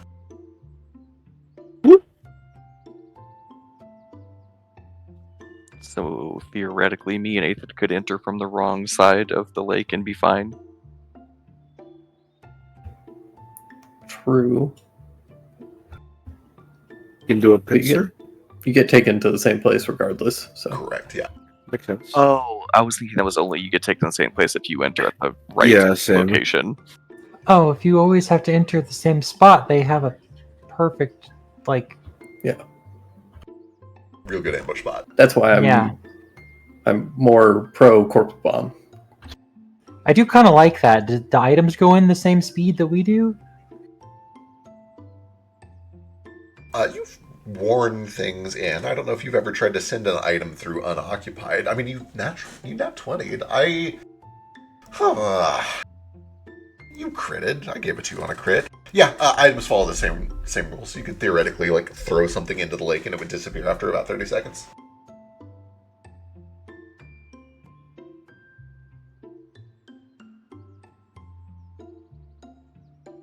Okay, so we take all of the bombs, throw them all in the lake at the same time, and then we wait. Yep. I mean, are we assuming that they're literally just going to be standing at the landing pad waiting to... How big of an explosion is this going to make? With 12 of them, big enough. And I've got a bunch of alchemist fires, so I don't know if those play off of each other or what, but That's true. Actually, I do have some explosives from when I was dead on the ship for a while.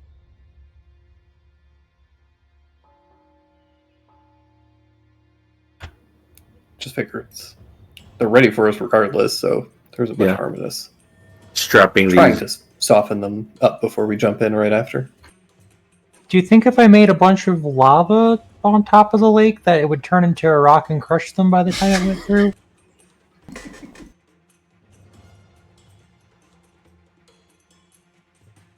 Not likely. Okay. Well, Would an invisibility how much. potion help anybody here? we could scout potentially if one of us was invisible. Or if one of us wanted to take all the bombs into the back line, maybe? That could work. I can go invisible with my armor, so.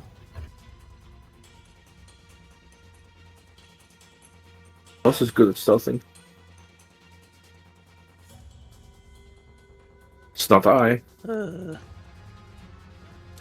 mean, I'm an expert, but I'm not good.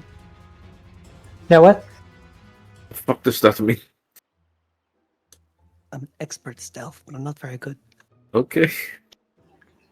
He's an expert at stealth, but he doesn't have self-confidence. I've I been there. see. It's okay. Yeah. I understand.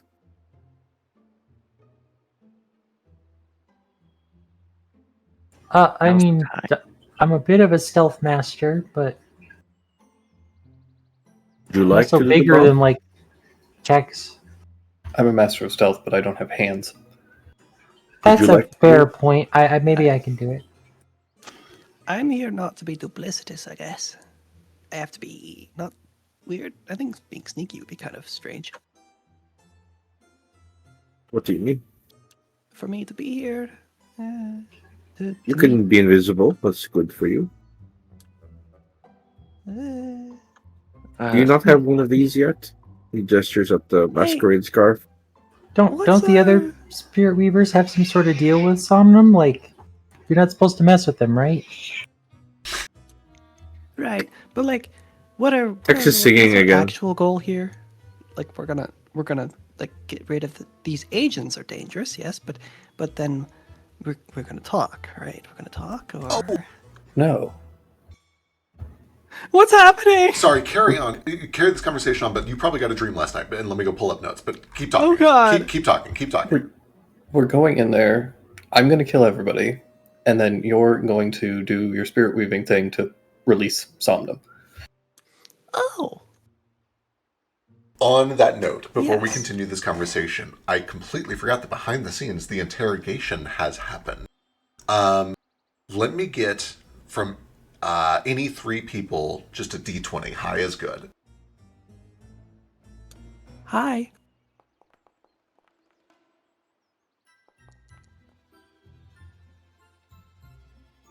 One more. I won't do it. Good call. Okay. Ruko, flashing back to probably actually not too long ago, because you guys, it's 2 p.m, which means you guys woke up maybe like, I don't know, 4 or 5 hours ago. You're halfway through your traveling day. Can I hear a point? Yeah, absolutely. Yeah. Yeah. Okay. You get a dream from Amar. And he essentially says, okay, we learned a lot, and I'm not going to tell you the things that aren't important, but there's some things that are related to Somnum that I think you should know about. And he starts to essentially rifle through notes in your dream, as I also go through my notes real quick and try to filter out the things that are not necessary to know right now. Somnum made a deal with Mom a long time ago. That deal was... there were a lot of parts of this deal, but the part that is important is that he agreed that we would stop our settlers from disturbing the lake or settling near them. And in exchange, he wouldn't hurt anyone in our family. Anybody Zorakai, he won't hurt. Anyone who is a foxglove keeper, he will not hurt. As long as he knows. He won't knowingly hurt a Zorakai or a foxglove keeper. And he won't knowingly hurt a spirit weaver unless they are a natural caster. I don't know why, but those 3 classes of people are the ones that he's not allowed to hurt. So if he knows you're a spirit weaver, he won't hurt you. If he knows that you're a foxglove keeper, he won't hurt you. And if he knows that you're a spirit weaver and not a natural caster, he won't hurt you. Cyrillin abused this. And he starts flipping through notes again. They, and you see that he kind of like, he almost can't believe the words as he's saying them. They have Menethrin. They have Mom. Alive-ish? They have her alive-ish. And they approached Somnum and said that if he didn't work for them, they would kill her if they harmed them, they would kill her. And he can't do that. He couldn't refuse, because refusing to work with them would kill Mom. And he is bound by a magical pact to do everything in the best of his ability to not hurt Mom, because she's a Zorakai. They essentially took the work that she did, this contract, this pact that she sealed with this Golden Fane, and are now exploiting it. They're using it against him. They've twisted the contract. They've been able to use him to branch their plans out and expand their taming, things that you don't need to know right now, things that could be dangerous. The point of all of this is that if he knows that you're a spirit weaver, he can't hurt you. Just tell him, and he won't be allowed to hurt you. But he's going to continue working for Cyrillin, because if he doesn't, they'll hurt Mom. Does that make sense? Oh boy. Foxglove keeper, do we just like keep it, like hold it, or like be the? Oh no, sorry. That's I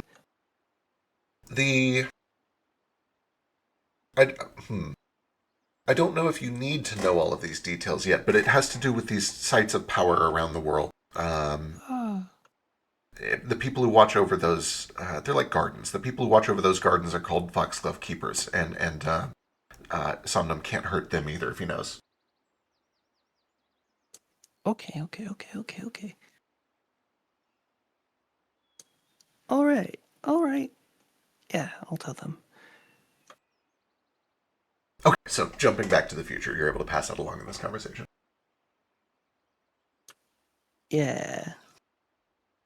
That's convenient for a few of us. Yeah. Yeah. That little bitch.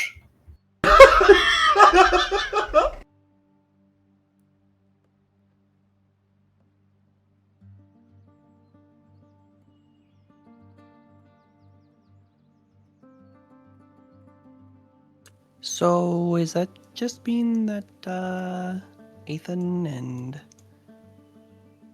Sketch are in a danger, or Tex maybe?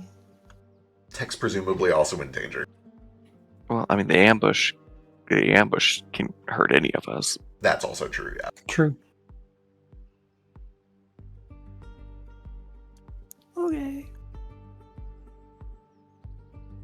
Alright, what's the plan? Corpse bomb. Corpse bomb. First Excellent. bomb. Walk me through it. What happens? What do they Some see on the reprep. other side? 12 drop bombs after this corpse. The head duct tape back on or whatever. Okay. You guys reattach the head to the body shoddily. So what are you doing? You're just tossing the corpse into the water? You're tossing some bombs after it? What's the... I'll make a medical. I can make a medical check about it to make it look realistic. Oh no, I cut their belly open and stuff all the bombs inside and push the corpse into the middle of the... I understand. Does need a fuse or something. I understand. I understand. I was confused about what the purpose of the corpse was, and I understand now that it is bait. I get it. Yeah. If we're doing war crimes, I get it. I understand. And then I, set some kind of a fuse up so that it'll explode after, 40 seconds or whatever. Okay. I certainly need a crafting check from somebody, and probably maybe a medicine check would help. I Sketch. can do a medicine. Sketch can do a crafting. This feels a little fucked up, but Feels a lot fucked up. What? Okay. These people killed my mother. I don't give a fuck. say I kind of want my mom back, so I don't really care either. Me too. Sometimes you just have bad guys. Got mom stealing bad guys.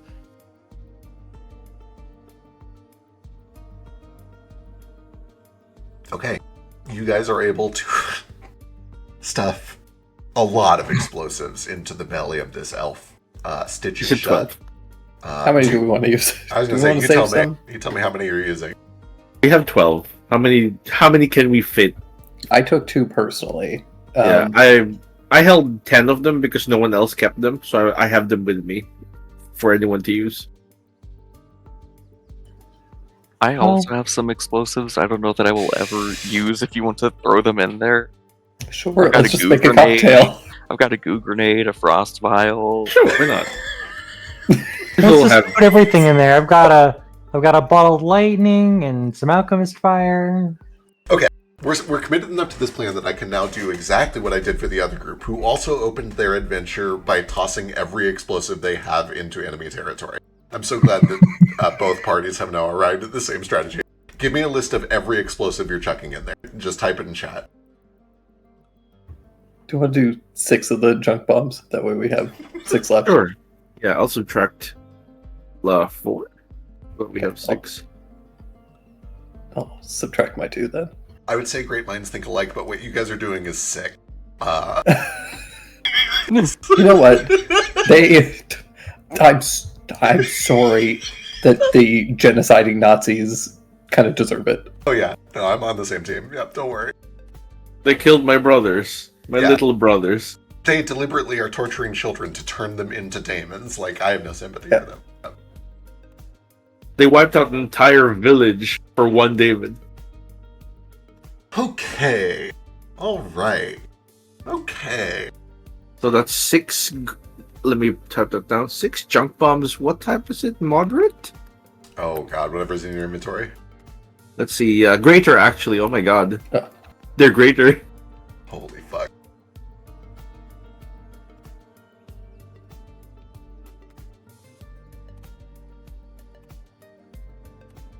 Is there a way to rig the goo grenade to go off just like 5 seconds before the other grenade so that they can't run away? On a And then they have to sit there. On a 20 crafting check, I'm essentially going to give you a regular success for crafting, which I think is enough that you arrange it so that the most... Well, I'll let you decide. On a regular success, I'll let you decide. Do you want to maximize getting everything in the blast? Or would you rather maximize for having a small and extremely deadly blast? Which one do you prefer? I think bigger blasts. There's supposed to be a whole ambush, right? I think so. I mean, at most, they're not going to send the entire ambush to check on a body that comes through. Yeah, just soften things up. Okay. Perfect. Amazing. So, let's see. We need... Let me tally all of this up.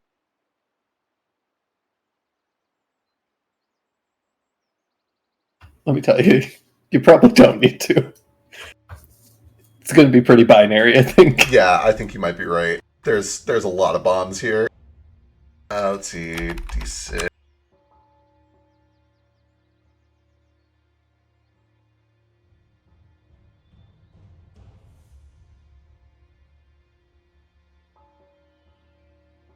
Jesus fucking Christ, those are big numbers. Okay.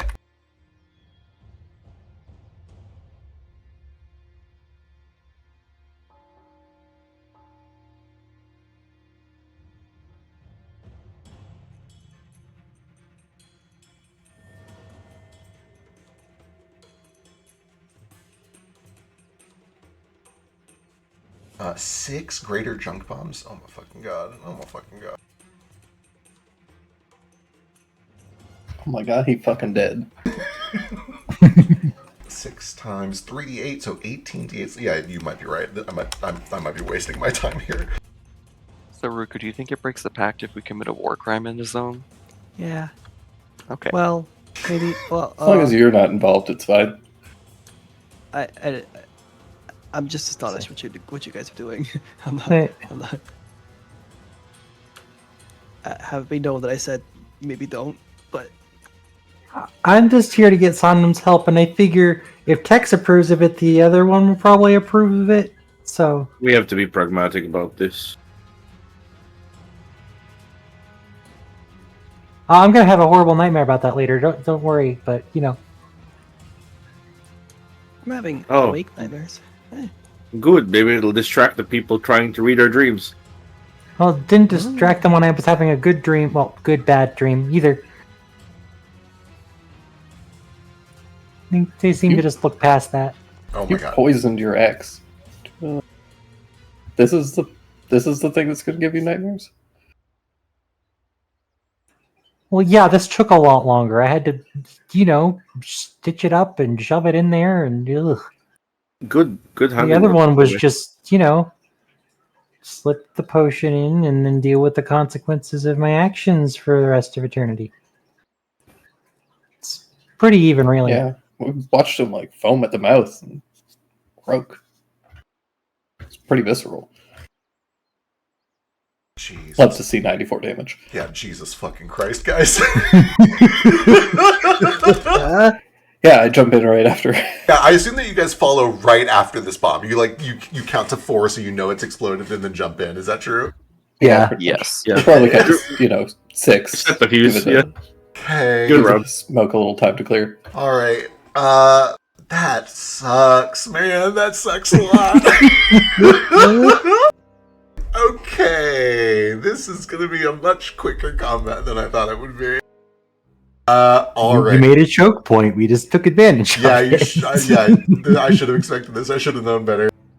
Somewhere in your heart, Ruko, you know that Zep has never been prouder of you.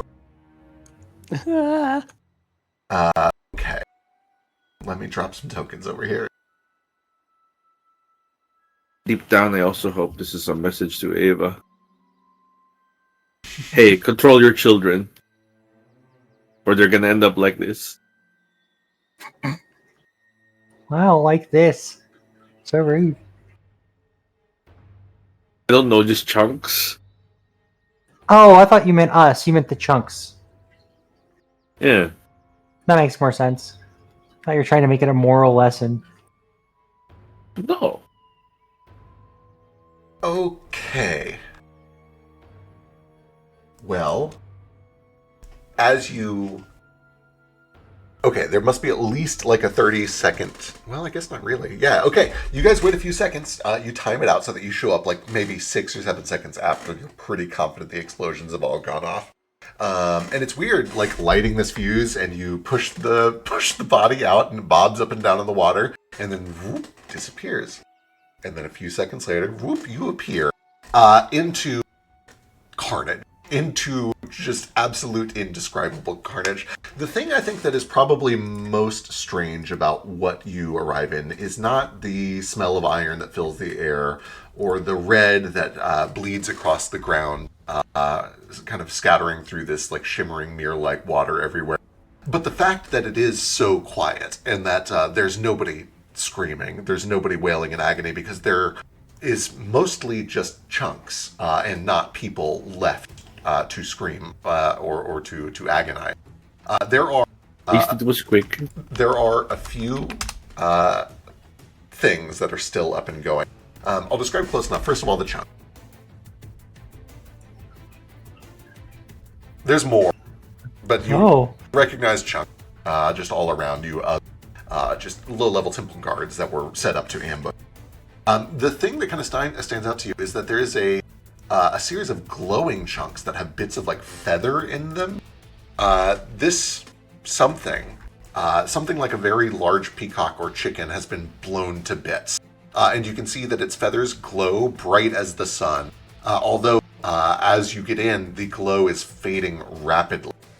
You imagine at the amount of brightness that they have now, and with how quickly they're fading, they probably would have been too bright to look at had you appeared suddenly when this creature was still alive. But having been killed, the light is quickly fading. And I need to actually turn off the blinding light there. However, there are a few things that are still up and going, catching their breath and trying to recover. There is, first of all, a guard standing back here that is deeply injured, but managed to put a shield up and kind of cover a lot of his vitals. Standing beside him, there is a heavily injured, high-ranking serial officer that appears to be casting some spells, but is interrupted as you guys all come down and turns his attention towards you. And then finally, in front of him, there is a series of glyphs on the ground that are glimmering with light. They are certainly not surprised, and we will roll initiative. We'll see how far we get into this combat tonight. I want to, as soon as I dive in, do esoteric lore on the elite guard. That way, I can roll initiative with esoteric lore. Oh boy, do you have an ability that lets you do your esoteric lore as part of rolling initiative? No, but when you sneak, you roll initiative with sneak. I do see what you're saying. So here's what I'll let you do. Like Could roll perception and just, but I want the esoteric lore. I know like that's been accepted before. That's other DMs. How are you using esoteric lore to react fast to like propel yourself into combat? The same way you use perception. I'm anticipating combat and what would happen by knowing that my enemy. I'm Sherlock Holming them, basically being discombobulated. I'm going to allow this once. I don't think I should be allowing this, but I'll let you do it this one. Notably, you're just rolling initiative. You're not getting a free esoteric lore check out of this. Okay, I'm doing it to start combat anyway. Right.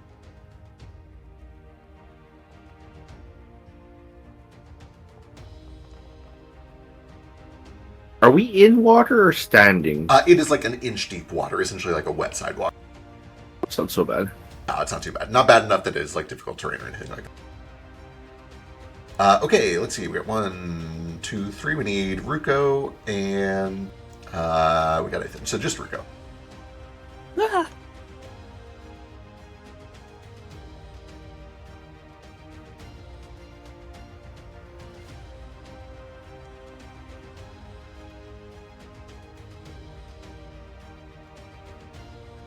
Okay. The first to act is Ethan.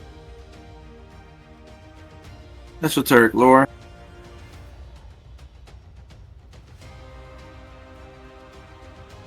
On Lieutenant?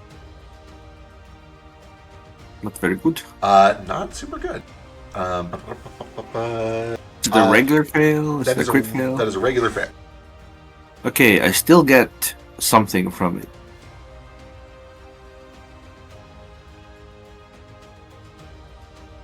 Let's see. From failure, failing to recall a salient weakness about the creature, you instead attempt to exploit more personal vulnerability. You can exploit only the creature's personal antithesis, which I'm assuming they are not really weak to anything anyway.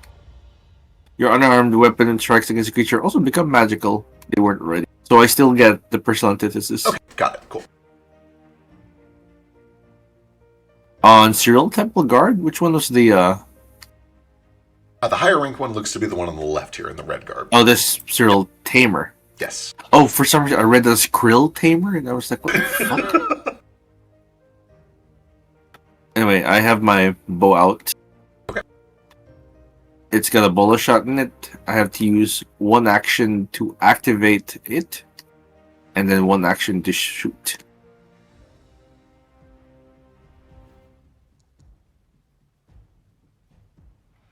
That is a hit.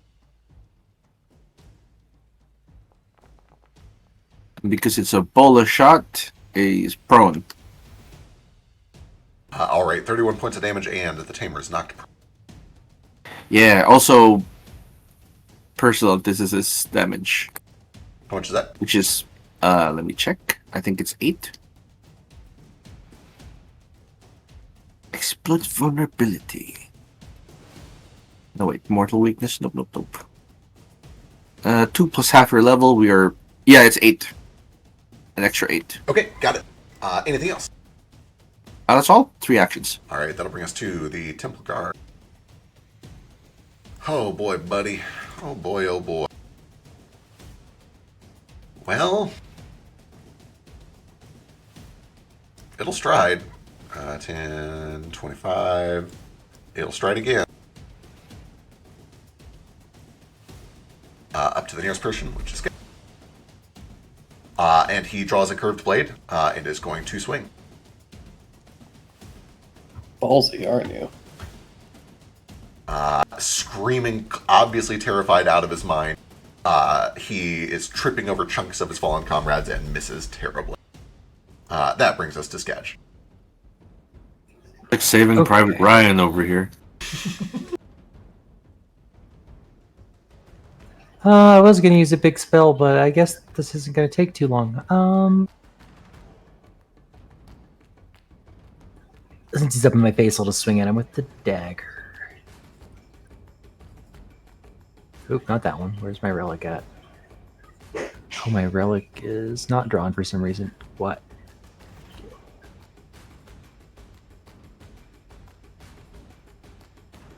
Okay, for some reason I can't change anything about my character sheet, including like what weapons I have drawn. So it's not letting me roll my weapon. Yeah, I had to refresh, and that fixed a bunch of stuff. Gotcha. I refreshed it, it didn't work, but let me try again. Yeah, if it doesn't, I can roll for you.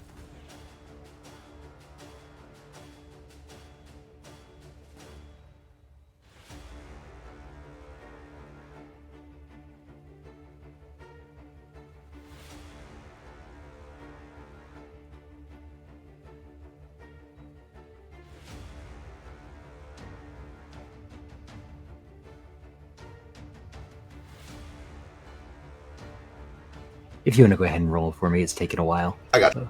Which weapon are you doing? The relic. It should just be Sketch's relic because I haven't named it because I can't think of names. I'm gonna name mine that too. Yeah. Skellig. Sketch. Yours should also be named Sketch's relic. I agree. Sketch, you should name your relic Fetch's relic. I could. Make everything Add to the more confusion. confusing.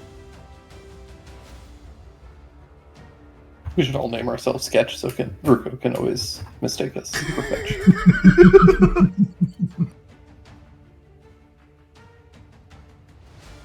Ooh, it froze on me when trying to load. I was gonna say- definitely roll for me. It's actually not letting me change anything about your sheet either. I think Maybe there's something wrong with the sheet. I think Foundry might be fucked. Is it? Yeah. It's It might be going having through a struggle day. I think it might be having a struggle day. Well, if it's the same as your other weapons, it's going to be a D20 plus 10. So if you're in, oh, it froze. Are you actually in? It's dope. Almost, maybe. Well, maybe. Stuff appeared in the top left corner. That's a good sign.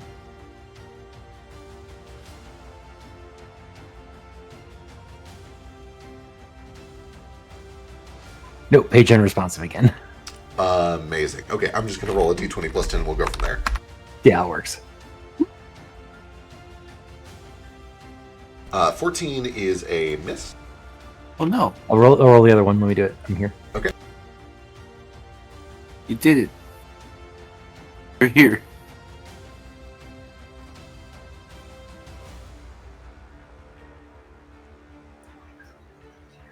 Say it was plus 10, you said? Yes. 24. 24 is a hit. Okay.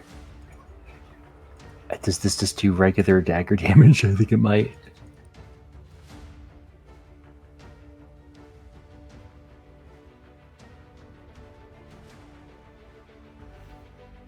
The tamer doesn't happen to be weak against spirit, does it? It doesn't seem to be. That should be Okay, 3d6, not 3d4. Okay. And Level. it'll also add your strength if you have any. It appears to be 0 strength. Yeah.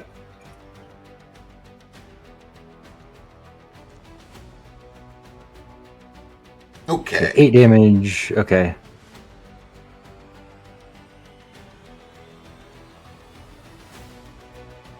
And then an 18 and a 12. Those will both miss. Do you have like, Okay. sneak attack or anything?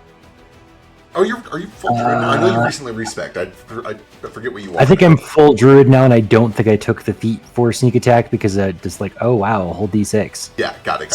Yeah. Okay. I Perfect. I think that's it for your turn then? Yep, I forgot. I shouldn't just swing weapon anymore. But we're good. We're learning. Okay, that brings us to the Tamer's turn. The Tamer is going to raise their staff towards all of you and fire the biggest spell that he can. Because shit looks dire all of a sudden. We're going to start with Aether. As a bolt of lightning zaps towards you, I need a reflex saving throw.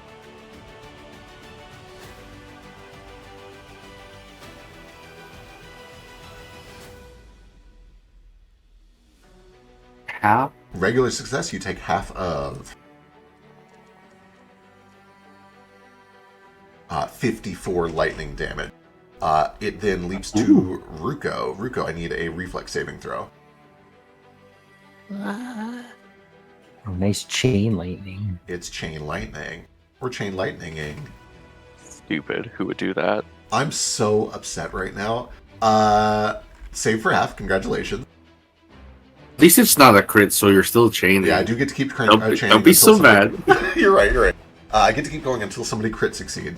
So you take half of 53. You take 26 lightning damage, Ruko. And then it's going to jump to Foster. Smart to go with him first. Yep, I truly don't know your reflex saves. I'm trying to guess who has the lowest reflex saves here. I'm actually not that bad at it. I was going to say, I think I chose wrong with Ruko. I think Ruko actually has good reflex saves. 23, you save for half. You take half of...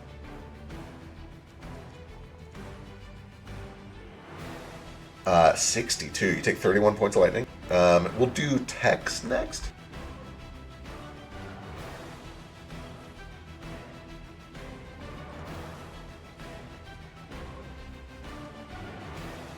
I thought the 55 was me. Did you? Oh.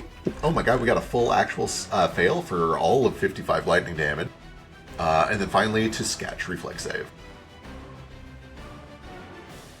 There's 55 on me. 55 on you, yep. And then, Oh, damn it. Ooh. Full damage. We're deep enough. I'm gonna hero point it. Okay. Piss damage. Really piss damage. And you take half of it. So Yay. you take all of 18 lightning damage.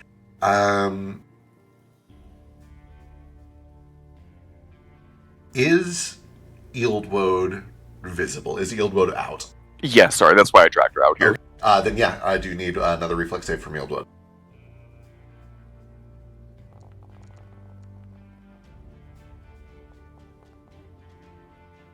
Oh, it is spare. It's spare. That is a save, so half for 24 lightning on Eildwood. Oh my god, she has health. I'm so used to familiars just dying instantly. Okay. CJ is a tattoo, so. True. That is all of the unfriendlies. That is where the chain lightning ends. Still have one action left. At the very end of the chain lightning is essentially going to sweep the staff upward, and an arc of fire kind of flies out towards... we'll do 8th.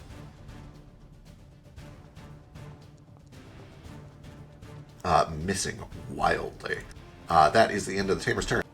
Brings us to these glyphs on the ground.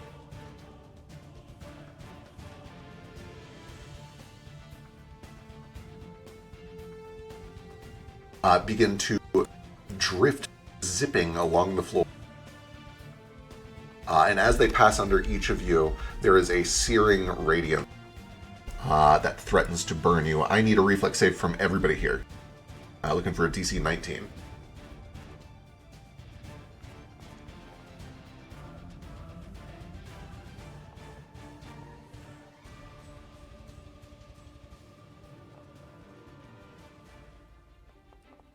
Oh my god, guys, calm down. Oh, I got somebody. Yummy. Let's see, I just need... oh my god, guys, Jesus Christ. The only person here who fails is Sketch. Sketch, as it engulfs you, you find yourself caught up in the magic and swept along with it. Let me double check. Reflex save. Push out. Got it. Cool. Those of you that saved are totally fine, as long as you are willing to be pushed out of the path that this thing is traveling on. Does anybody want to stay in this glimmering light? No, I'm good. Nah, Perfect. I'm fine. Then the rest of you I guys don't get either. pushed out. Yeah, you you do get swept up into it. Sketch, as you were caught up in these magical glyphs, you take 21 points of assorted arcane and fire damage, or sorry, force and It fire is. damage. It's Assorted. fire and resistant 6 to it, so I only take 3 of that. Yes, correct. You can reduce that by 6 down to 15 total points of damage. And you are grabbed by these sigils of light. Additionally, while you remain grabbed, you are also slowed 1. As you feel yourself essentially suspended in magical tendrils of light.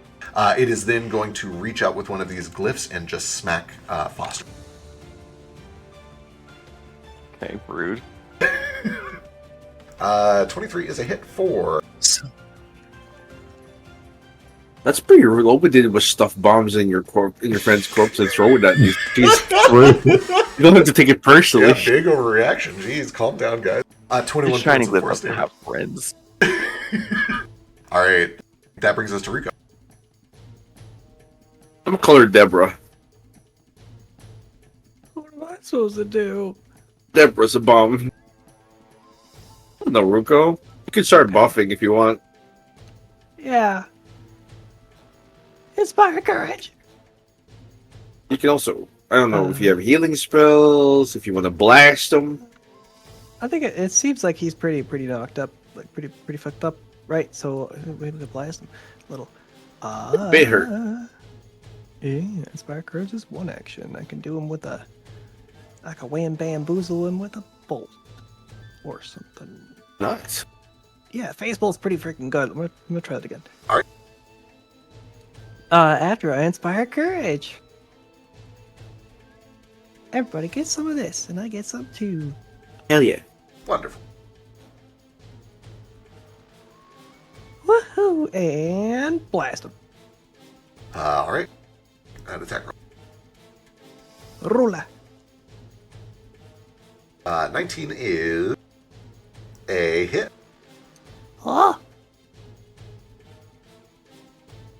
I don't know if this automatically adds any special stuff, but there's a roll for damage. It looks like it did. Jesus Christ, 20 points of damage. Whoa! Yeah, this bolt flies over. You see he instinctively tries to bring up this gilded bracer to block some of the impact, and the phase bolt simply phases through the metal and pierces through the flesh of his wrist. That, I think, is all 3 action. Woohoo! That'll bring us to Foster. I don't have much to finish this guy off. I'm going to spend 2 actions instead. I'm going to cast a spell on him. Let me target it. I believe it's a will save. Ooh, you doing this on the tamer? On the tamer, yes. Gross. Oh my god, he actually failed. That's so crazy. He's so good at will saves. Well, this is great news for me. He sheds bright light and 20-foot emanation, and he's fascinated with with himself for 1 minute. He must spend at least 1 action on his turn to make a display of arrogance or taunting. And as long as he's fascinated, he can't cast anything with a concentration tag, Oh, which should stop his spell casting. God, fucking devastating. Oh. The incredible thing No. about this too, this is an incapacitation spell. So if he was a higher level than you, he would essentially be able to legendary resist it. But you are exactly the right level that he cannot do that. Oh my god. great So news. he fully suffers the effects of Flames of Ego. He is fascinated. He's unable to cast anything with concentrate and a bunch of other shit. And then, Fuck.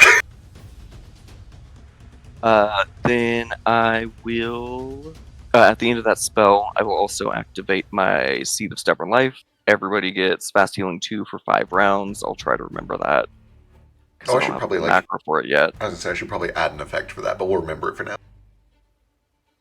And then I have an action left. What do I do with my action?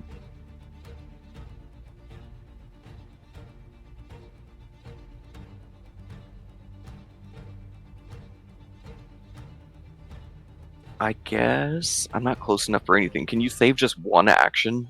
Not normally, but we're allowing it as a house rule here. You can basically bank it for your next turn. The I only will- rule is that you can't use it as part of like a 2-action activity or whatever. It has to be used on its own. Got it. Yeah, I will just hold 1 action then. And then Eildwoad at the end will move between me and Tex and then delay her fast healing. And then when her turn ends, me and Tex get 2 healing. Okay, amazing. So yeah, Tex and you each gain 2 healing, and that brings us to Tex. Tex. This series of glowing glyphs on the ground that looks, for all intents and purposes, like some sort of a spell or an arcane thing, smells like a daemon to you. This is a creature, and it is a daemon. Interesting. All right. I'm used to them all being hot. I guess this is some people's fetish. Let's move and I'll finish off this guard.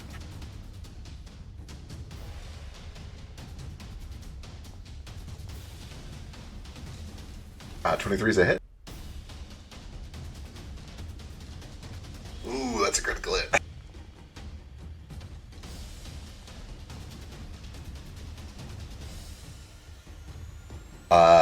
It only takes the first, if you would like to redirect that critical hit. Or is this a double strike? It's a double strike. Okay, he's so dead. He's so super, super dead. I will use my reaction to do your next Excellent. on the tamer. Okay, give me an intimidation check.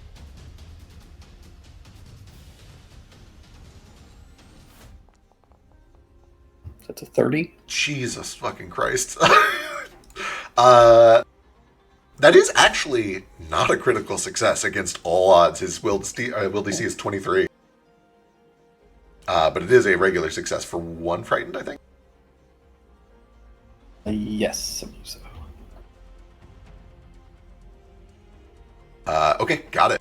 Anything else? Nope. That was all my actions and Right. my reaction. Top of the round, 8th.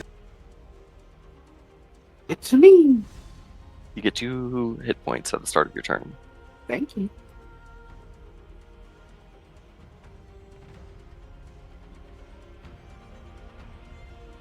There, 2. Piddly action swap. Getting rid of my bow and getting a free hand. That person did spend an action to stand up, if I recall. Which one?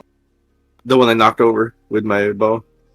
Oh, they're still prone, yeah. Sorry, I don't have the international symbol for prone. Let me fix that. There you go. He's got the Yeah. condition on him, but I didn't Yeah, rotate. he's got the condition. I'm just making sure. Yep. So this is away. One action. Go right over there. Oh, I sure do wish you wouldn't.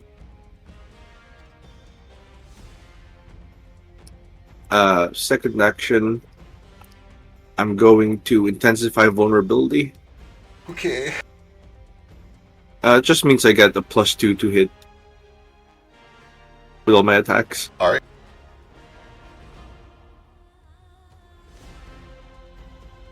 It doesn't say for the sword. For the weapon, I'll have to post that here. Intensify vulnerability. Okay, can it +2 status. Got it. Okay. Yeah. Alright, let's see it. His That's AC just is for so your- low right now. You're looking for 24 or better for a crit. Yeah. So, and then I'm gonna use an overwhelming combo. So I attack twice. Alright. One with this.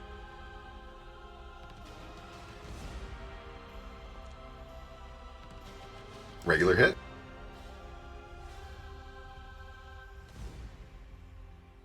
It's this +8. We're currently at 35. They are still hacking up blood, but still alive. Yeah. And then there's this.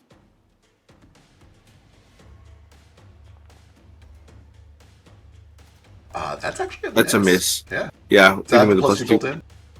No, it doesn't have the +2. These don't have the got +2 it. built I in. see. Alright, anything else? No, that's all my actions. Okay, that brings us to Sketch. Do I know I'm being grabbed by a creature? Yeah, give me... What's your passive perception? +10? So, is that 20? I don't know how passive works. Yeah. 20... Yeah, I would say on a passive 20... you can feel that this, it looks like a series of magical glyphs, but it undulates and has form like it is a thick object. At the very least, you can tell that these are not just runes on the ground. It's not just made of light and energy. There is some sort of a physical thing moving around under you. I don't know if you can make the leap all the way to this is a creature, but you can make the leap to this is a object, not just a magical effect. Okay. Let's see. I think this cost 1 air. Let me check. Yeah, I'm going to use one of my air charges on my relic to trigger quick step. When you begin a move action, instead of moving, you instantly teleport to another space that you could have reached by moving normally.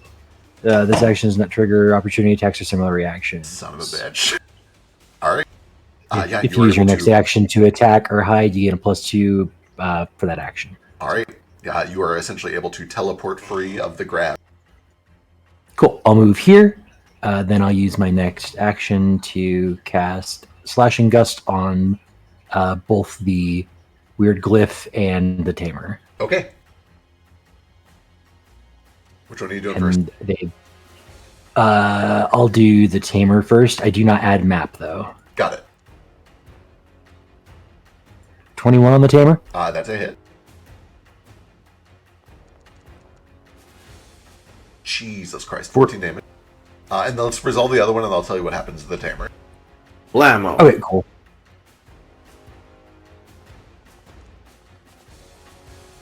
Ooh, only a 12. Probably a miss on that is a miss, yeah. Okay, still, this blade of gun slashes through the Tamer. And you see that as he begins to bleed out and he knows that he is lost and that he is about to move on to the afterlife he has worked so hard for, there is a glimmering light that forms between his eyes and a smile that curls at his lip. A holy symbol of Ava begins to radiate off of his forehead. And Ethan, up close, you watch as the body spontaneously bursts and erupts. I need a reflex saving throw. Oh no. You're getting revenge. It went boom. Did it roll? Yeah, you got a 20 for a regular success for half. Okay, cool, because it's not showing. So you take 12 points of fire damage. Okay, I'll just manually put it in.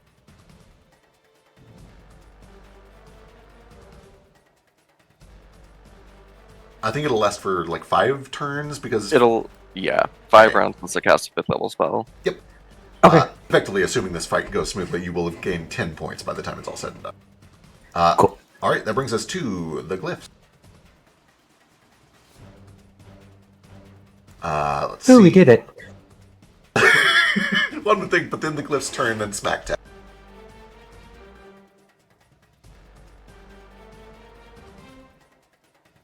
Maybe, if it's ever going to go. Oh, Foundry, I believe in you. You can do it. There we go. 22 is a hit on Tex 4.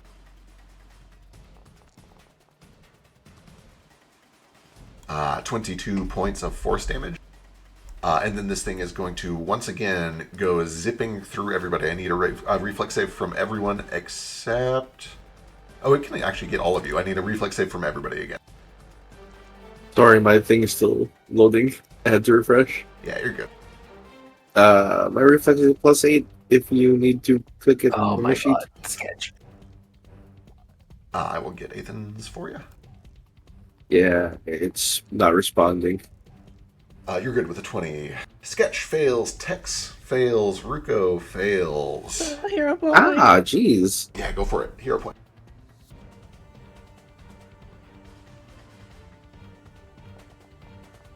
That does make it a success. So, Sketch and Tex both find yourself swept up in this thing once again.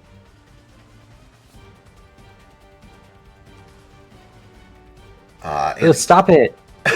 Each of you take 15 points of damage, a mix of force and fire damage.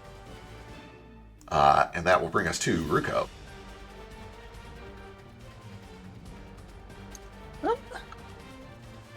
I'm back.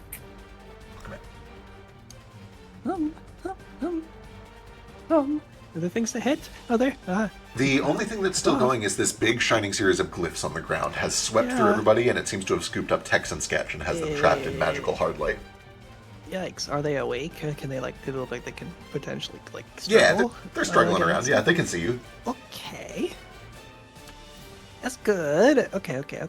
I'm gonna cast something to help them get out of that. Hopefully. What's it called? The unfettered. The fettered Hawk. one, yeah. What is that? Yeah, near the top, Symphony, or the second category, Symphony of the Unfettered Target. Oh. Yeah. After I inspire courage, though, in case that helps. Does it help? Let's see. It will, because it'll make your upcoming check better. Yeah, inspire courage, and then get the heck out of there, Scoob. All right. This can target one ally or yourself. Who do you want to try to free with this? Oh, jeez. I would know who is the most nimbly bimbly able to escape, unless it's like strength. What are they? What are they doing against it? Essentially, Don't gonna worry be. Okay, there you go. Huh? Text says, "Don't worry about it." Yeah, help sketch. Perfect. Excellent. So you essentially can click that counteract button, and you're going to try to break him out with a performance check, which is much easier than the normal check. Oh, Over in the chat on the right. okay. Counteract. Da-da-da-da. I think it'll just do it. We'll see. Oh no! Wait! No. Wait! Actually, I do want to try to salvage my hero point from earlier because I have a thing that helps me do reflex saving things with the cat's luck somewhere. Oh, true. That You helps could me use that. re-roll it. Let me double check. I believe it's just called Cat's Luck. One per day. I think I also have that. Cat's Oh, I luck. also Re-roll have that. Any creatures who choose within 10 feet who also just failed against the same effect, such as a single spell, re-roll their saving throws and use a better result. This thingy. Okay. That is a once a day thing. I will let you swap that out so you can have your hero point back if you'd like, but that does mean you've spent this for the day. Okay. I don't know how that affects anybody else, but I do need it for myself for sure. Okay, perfect. Then now you can use your hero point to re-roll Now I this can use counteract. my hero point because that was pretty bad. Yeah, it sure was. That one, not great. Hey, there we go. Okay, with that sketch, you are pulled free. Yay. That brings us to Foster's turn. I don't have much to help here. Let's start with a stride.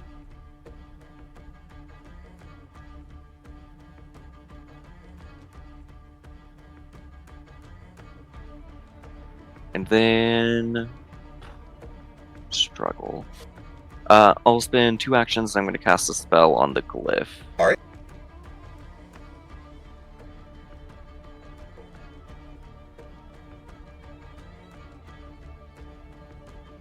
It's a reflex save. That's a failure, almost a crit fail. Alright, I'm sure he's going to break through the ice pretty quick because he's doing fire damage, but he is restrained for now, so hopefully Ooh. he can't zoom around the map again. Really hate that. Okay, perfect, got it. That brings us to text.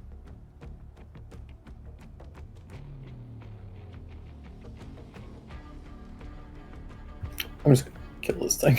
All right, let's see it.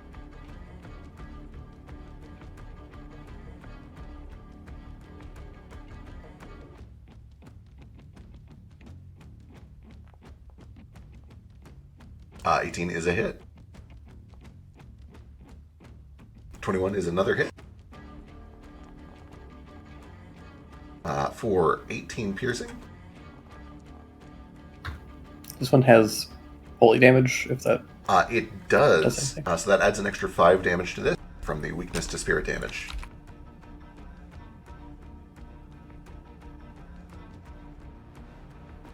And then we'll do one more attack.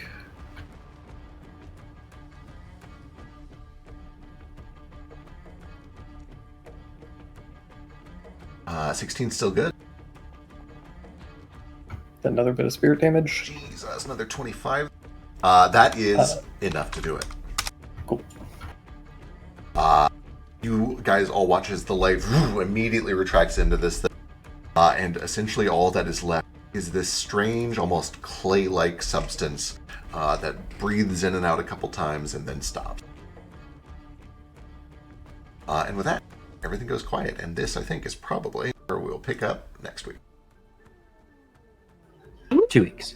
Oh, you guys are back on next week. We got to snake order it. Yeah. Oh, okay. Should we level up? Fancy stuff. Zeke fucked it up. All right. Zeke's fault. It's all Zeke's fault. Thus we level. Like everything. You don't level What a up just bastard, man. Oh. Do we heal the max? yet. Over the course of the We're probably going to within the next few seconds because we're both here. Correct. This- We stole all the healers accidentally. That's there.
Eastward of Eden, where the clouds meet the dirt, we left our poor mother and seeded the earth. Gates they were shuttered, the latches were locked. Oh, eastward of Eden, where men become gods.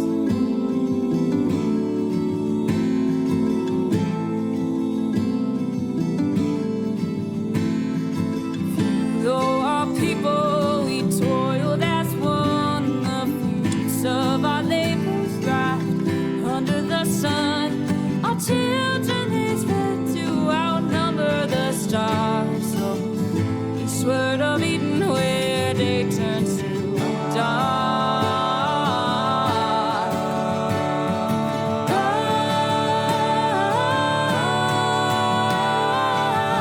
Leave it all, leave it all, leave it all behind. Leave it all, leave it all, leave it all behind. Leave it all, leave it all, leave it all behind. Leave it all, leave it all, leave it all behind.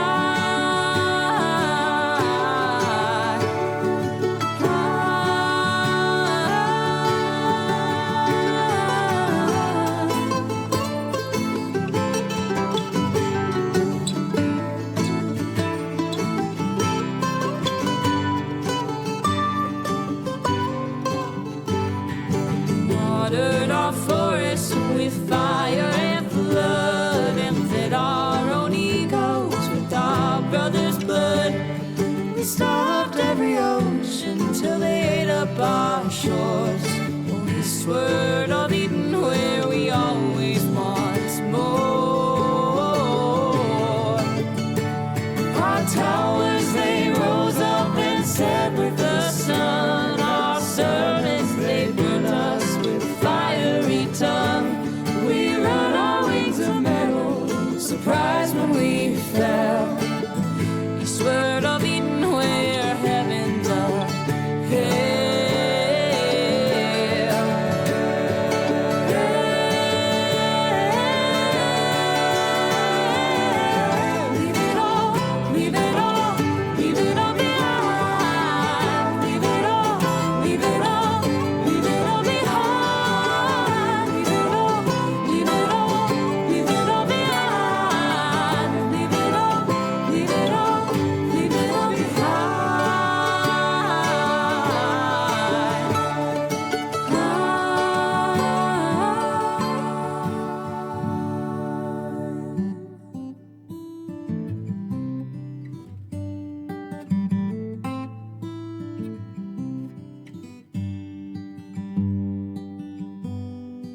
this word of Eden where the dust meets the dirt. We murdered our mother and strangled the earth. Forgive us, oh mama, whose face we forgot.